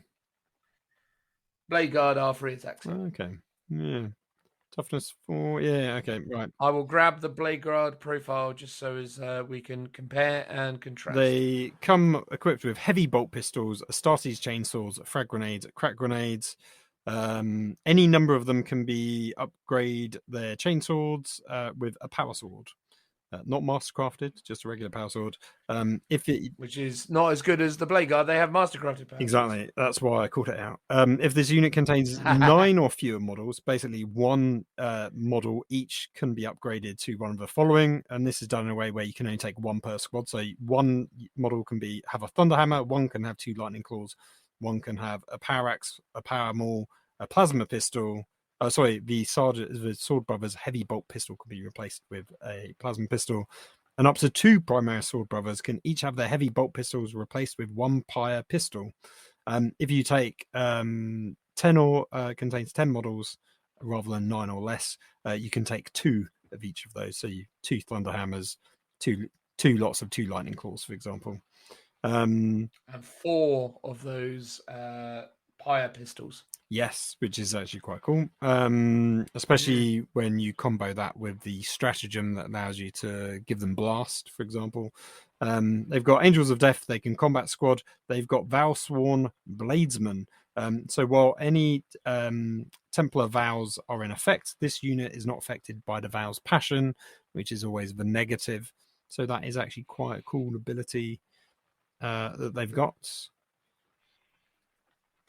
Yes. So these guys are 2 wounds. Blade Guard veterans are 3 wounds. That was the difference. Yeah, I knew there was something. These guys will cost you 22 points a model, whereas a Blade Guard veteran costs you 35 points a model. Cool. So they're not more expensive. Obviously, these guys don't have an invuln save. They don't have a way of getting... Well, they do have a way of getting an invuln save, but not baked into the unit. You'd have to take one of those relics or your passion that allows you to do that. Yeah. I mean, where the unit actually has some options is the fact that it's got lots of options, which is actually really cool. So the fact that you can take lots of different stuff is kind of interesting. It's just... do you want to? Yeah, well, maybe you do. I mean, again, it could be fun to mix up some stuff, but it's like, it just comes down to, like, the thing about the Sword Brethren that's so nice and why they're not the Sword Brethren, sorry, the Blade Guard veterans, is they're just so good at doing what they do. And here's the thing, right? In real terms, so you have to take 5 Sword Brethren. 5 Sword Brethren with their bog stand. Oh, sorry. You have to take 4 Sword Brethren. So 4 Sword Brethren with their bog standard setup is 88 points. And then 3 Blade Guard veterans is 105 points.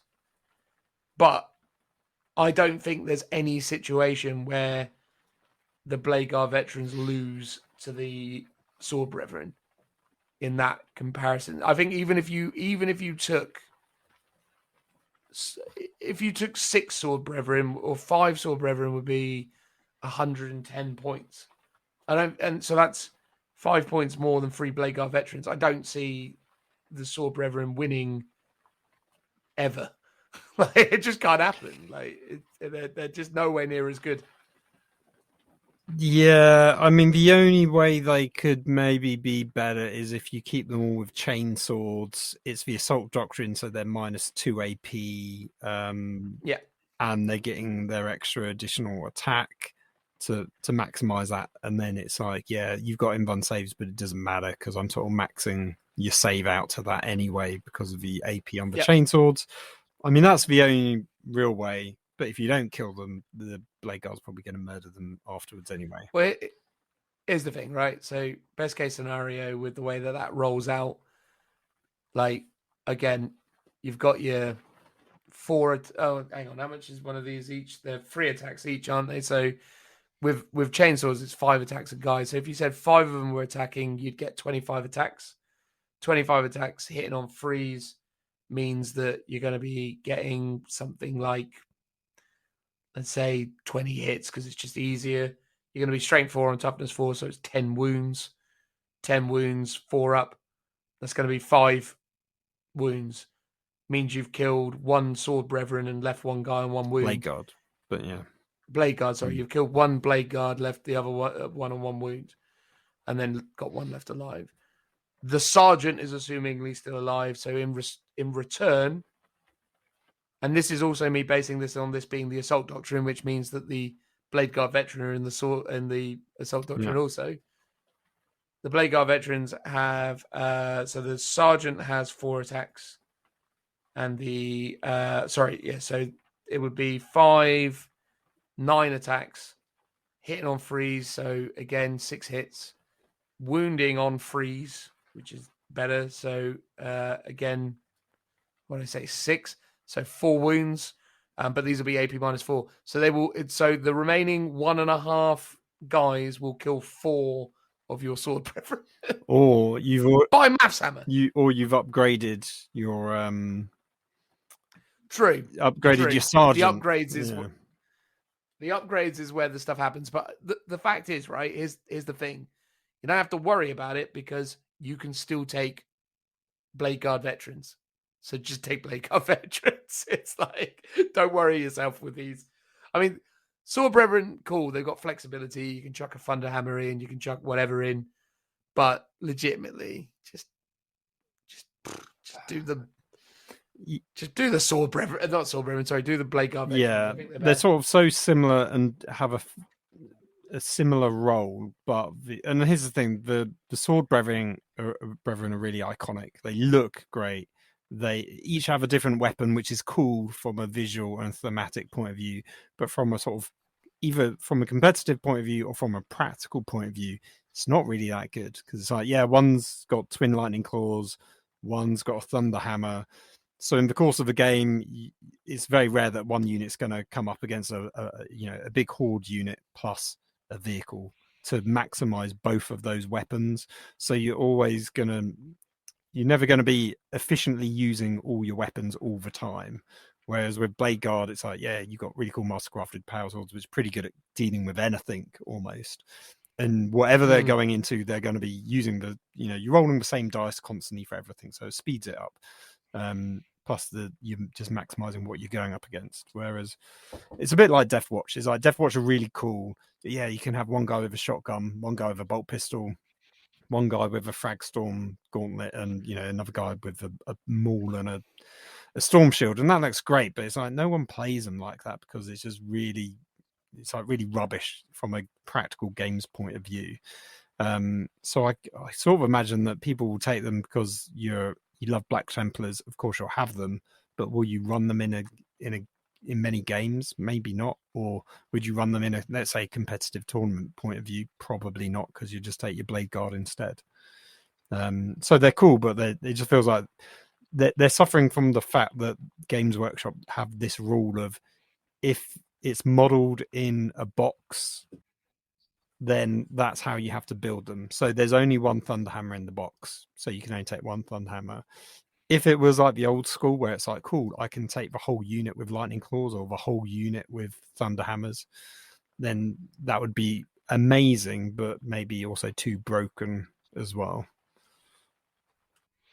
Yeah, and I think that's the thing though, again, and it's yet another example of a unit that is being or is having its loadout dictated by what will inevitably be in the box, right? Like that's what it's going to come down to. You're going to be able to buy a box of 5 of these, and that's the loadout options you're going to get offered. So that's going to be reflective in the unit, which is going to become more of a common trend, I believe, as we go forwards. But it is what it is. So there you go. Black Templars. Closing thoughts, Phil, on what we have experienced thus far. What do you think? I really like them. I think they're pretty good. The vows are all right. I still think the Inbun one is fantastic, and you won't really bother with the others as much.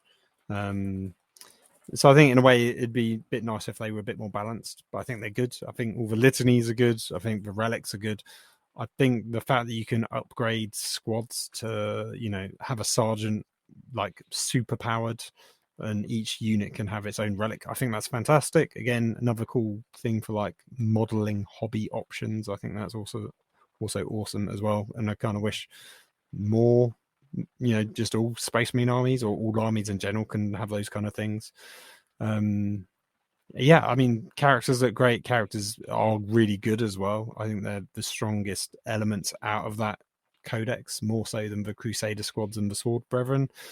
Yeah, and I think there are some legitimate criticisms about it as well. Like if you had lots of old school Sword Brethren, firstborn ones, you don't have rules for them anymore, so you just sort of have to proxy them as Primaris now. And it's one of those things where you're blurring the lines between them. And we didn't even talk about, was it the High Marshals, which are like the captains? Is there another one as well? So they've got their own like special war gear options. So you can take a captain and give him war gear options. And there's that model that looks like an old school John Blanche piece of artwork, but it specifically says he's Primaris in the rules, even though he clearly is a sort of true scale, old school Space Marine. Yes. For all intents and purposes, because there's nothing actually Primaris about him other than they've said in the rules that he's Primaris. And there's this sort of interesting blurring of lines of the two. And are we getting to the point where does it matter?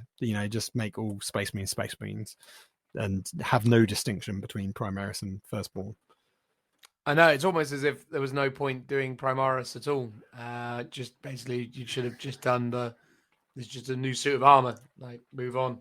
Well, this is the thing with the Black Templars. It's the first time where they've actually upgraded standard Space Marine squads to Primaris. Because before that, they've all been distinct and had their own roles. Like the scouts and the snipers are similar, but they haven't ever gone, this is the exact same thing. We're discontinuing the firstborn version in the case of Sword Brethren. There are no firstborn versions of them anymore. There's no rules for them. You have to take them. Like if you want to take your firstborn High Marshals, like you can't get them anymore because they're all Primaris now, I believe, in the rules. I'm pretty sure that's how the upgrades for them work. It is weird though, isn't it? The idea now that within the forces of the Primaris, the Black Templars, that the ancient warriors that would have been elevated to the rank of Sword Brother would then be like, yeah, cool, and now I am going to become Primaris. But then I suppose that's how it is now, isn't it? But the thing is, again, I've gotten to the point where it's like Games Workshop are clearly just going to retrospectively get to a place where they're like, did we say Primaris? Don't worry about it. It's just Marines. Quite. Quite likely. So when it comes to the marshals, you can only upgrade a Primaris captain, and the Castellan, which is the lieutenant, you can only upgrade a Primaris lieutenant. So I guess you could still technically just take a lieutenant or a firstborn lieutenant, firstborn captain, but they don't get the special war gear choices that the old models would have had, such as power axe, auto flamer, plasma pistol. There's certain combos that these have because they do get extra relics.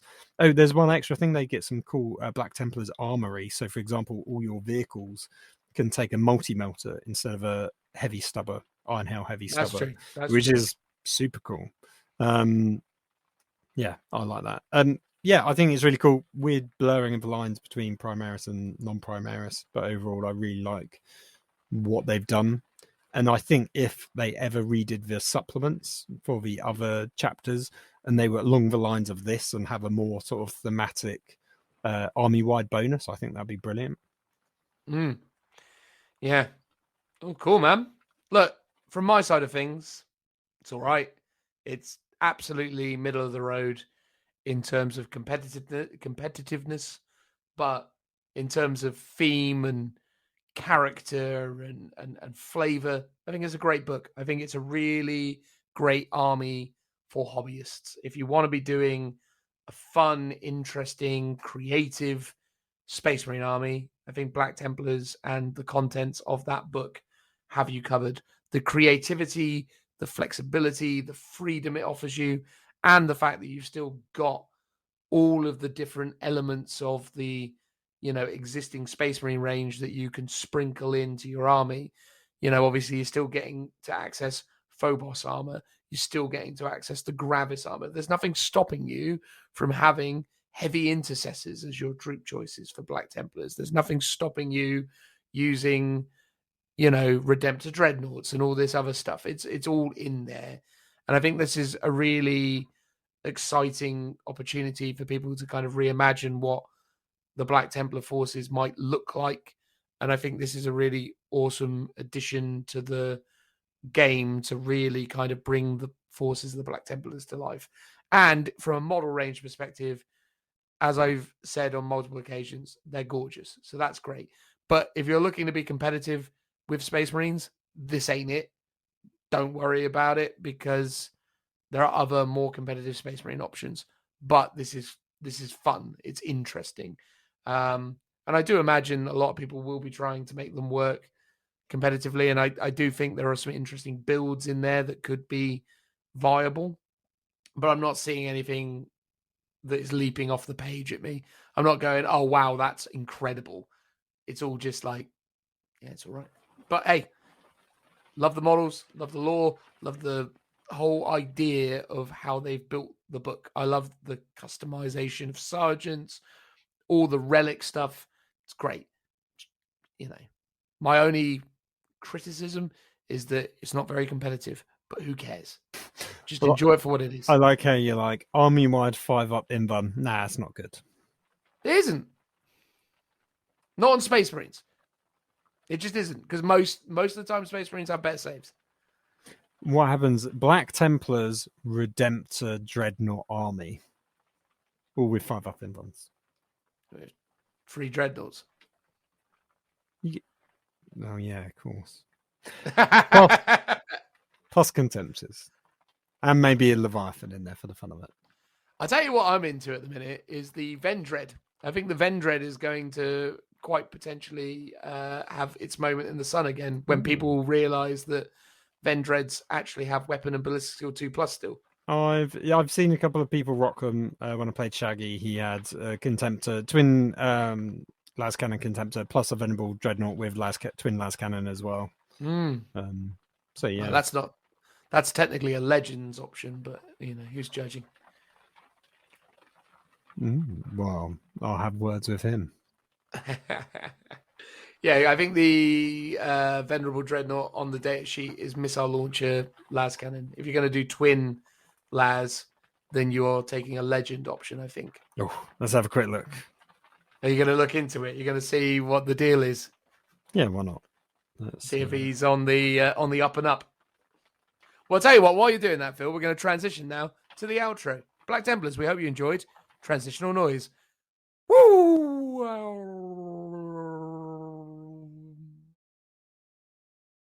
And that's it, everybody. The end of episode 108 of the Warhammer 40,000 podcast, known as Lookout Sir. But you know better than that, although to be honest with you, this hopefully isn't going to take too long because it's quite late now and I'm ready for bed. I'm such an old geezer. Anyway, Phil, what's the verdict? Can you do the double las? This model's assault cannon may be replaced with one weapon from the Dreadnought weapons list. And within that weapons list is a twin las. Correct. And then what's the other arm? Oh, sorry. Yes, no, it was one arm was the twin las cannon. The other arm was the Dreadnought combat weapon. Yes, that's totally fine. I thought you said he had like 4 las. Oh, no. Yeah, it was just one twin las, not double. What a terribly boring cliffhanger for our listeners. Sorry, guys. Nah, it's all right. It's all right. But I do think the Vendreads is got some clout because, again, it's good firepower. It's ballistic skill 2+.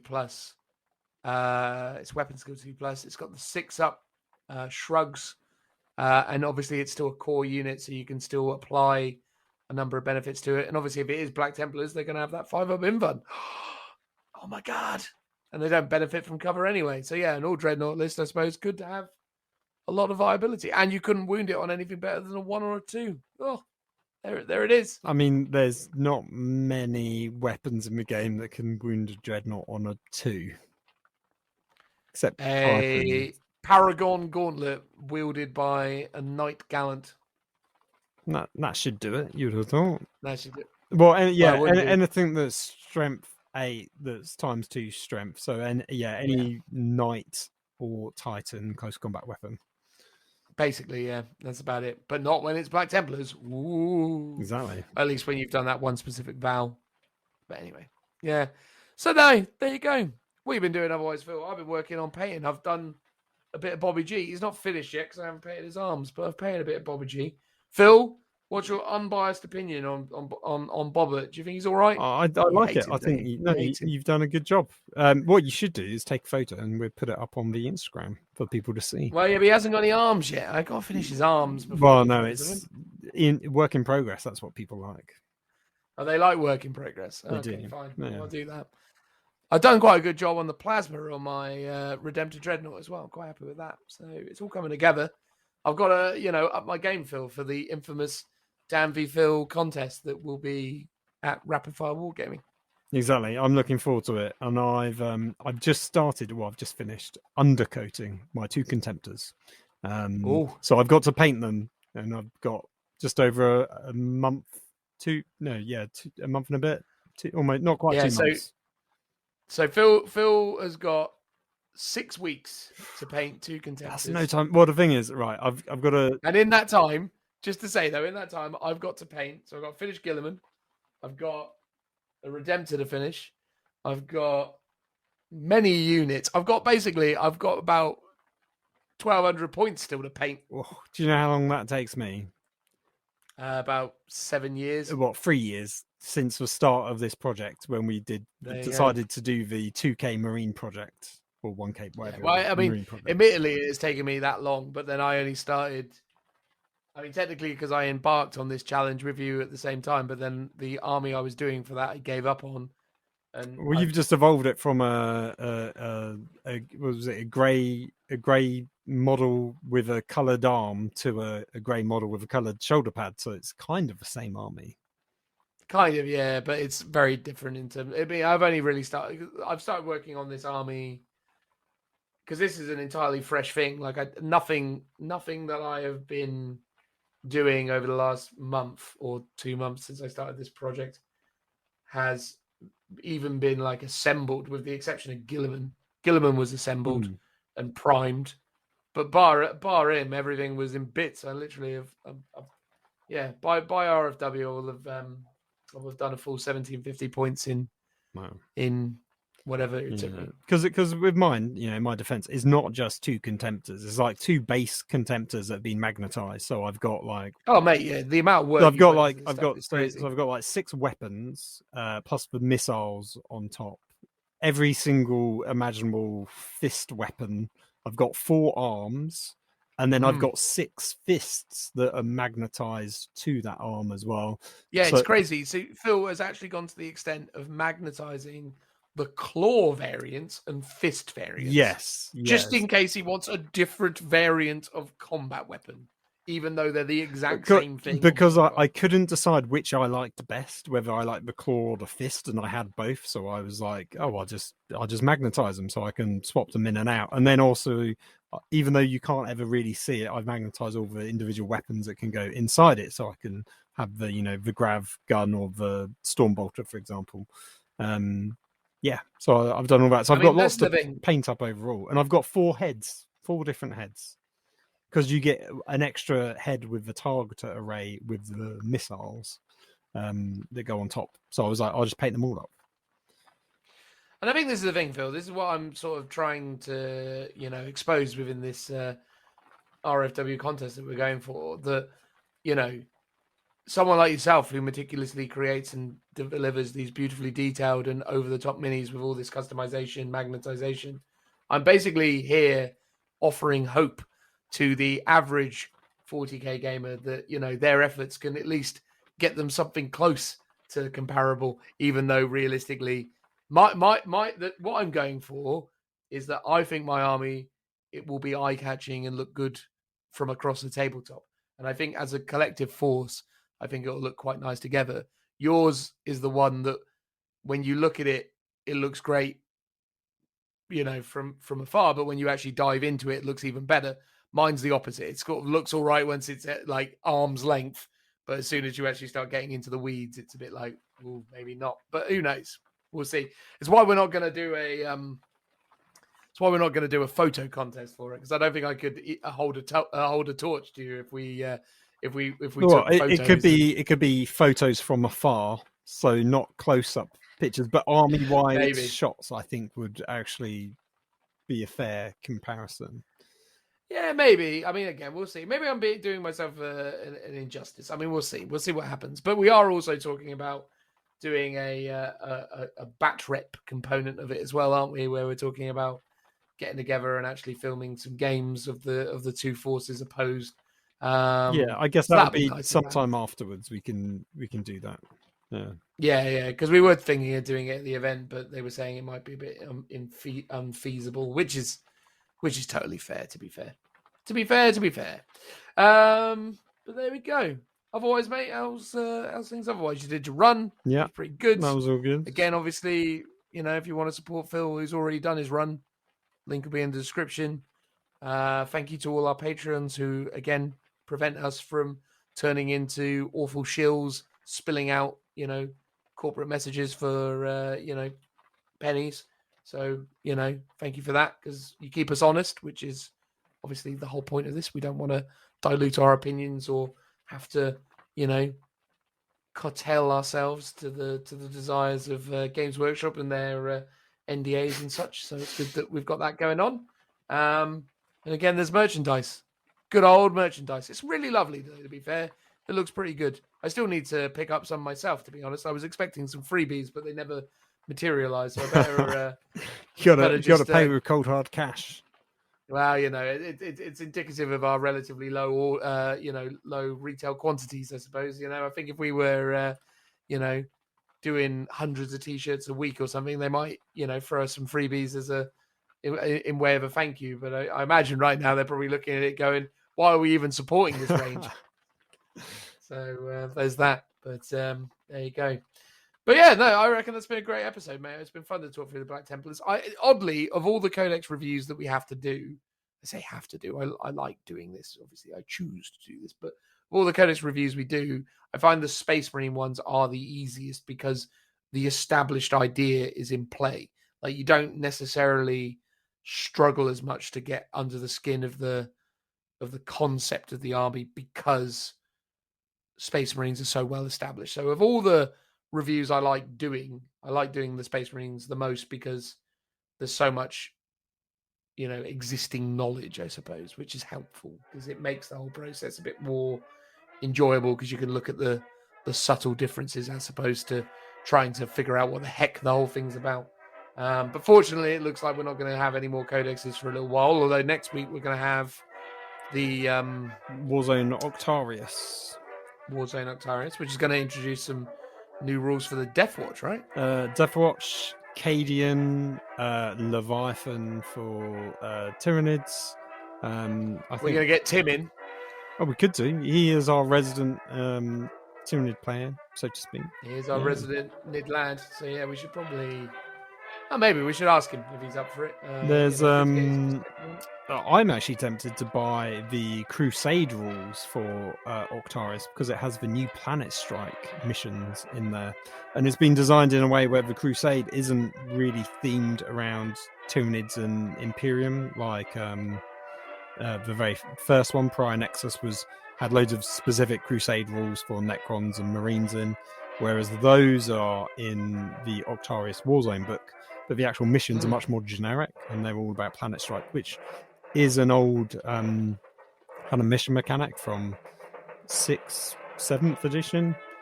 Or maybe even before. Well, it started before then, but I think the last version was around 7th edition.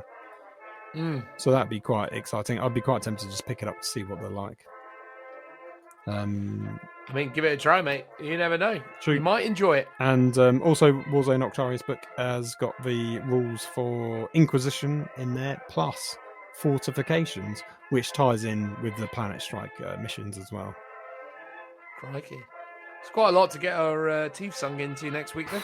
I mean, it could well be. I mean, normally we split those into at least 2 episodes, so That's true. It could be a double header. I think it probably will be. Possibly. And then at some point, we've got potentially an interesting idea for what follows that. We might revisit something that we did last year. Who knows? We'll leave that one hanging. It's a tease. Exactly. It's a tease. Tease. Absolutely. We love a good tease. All right. Thanks, everyone. Have a great one. Bye-bye. Bye-bye. Yeehaw! Bye-bye. Was that it? Yeehaw. Yes. I thought you were going to do like a John Wayne thing off the back of that, but all right, fine. That'll do. Goodbye, everyone. Bye-bye.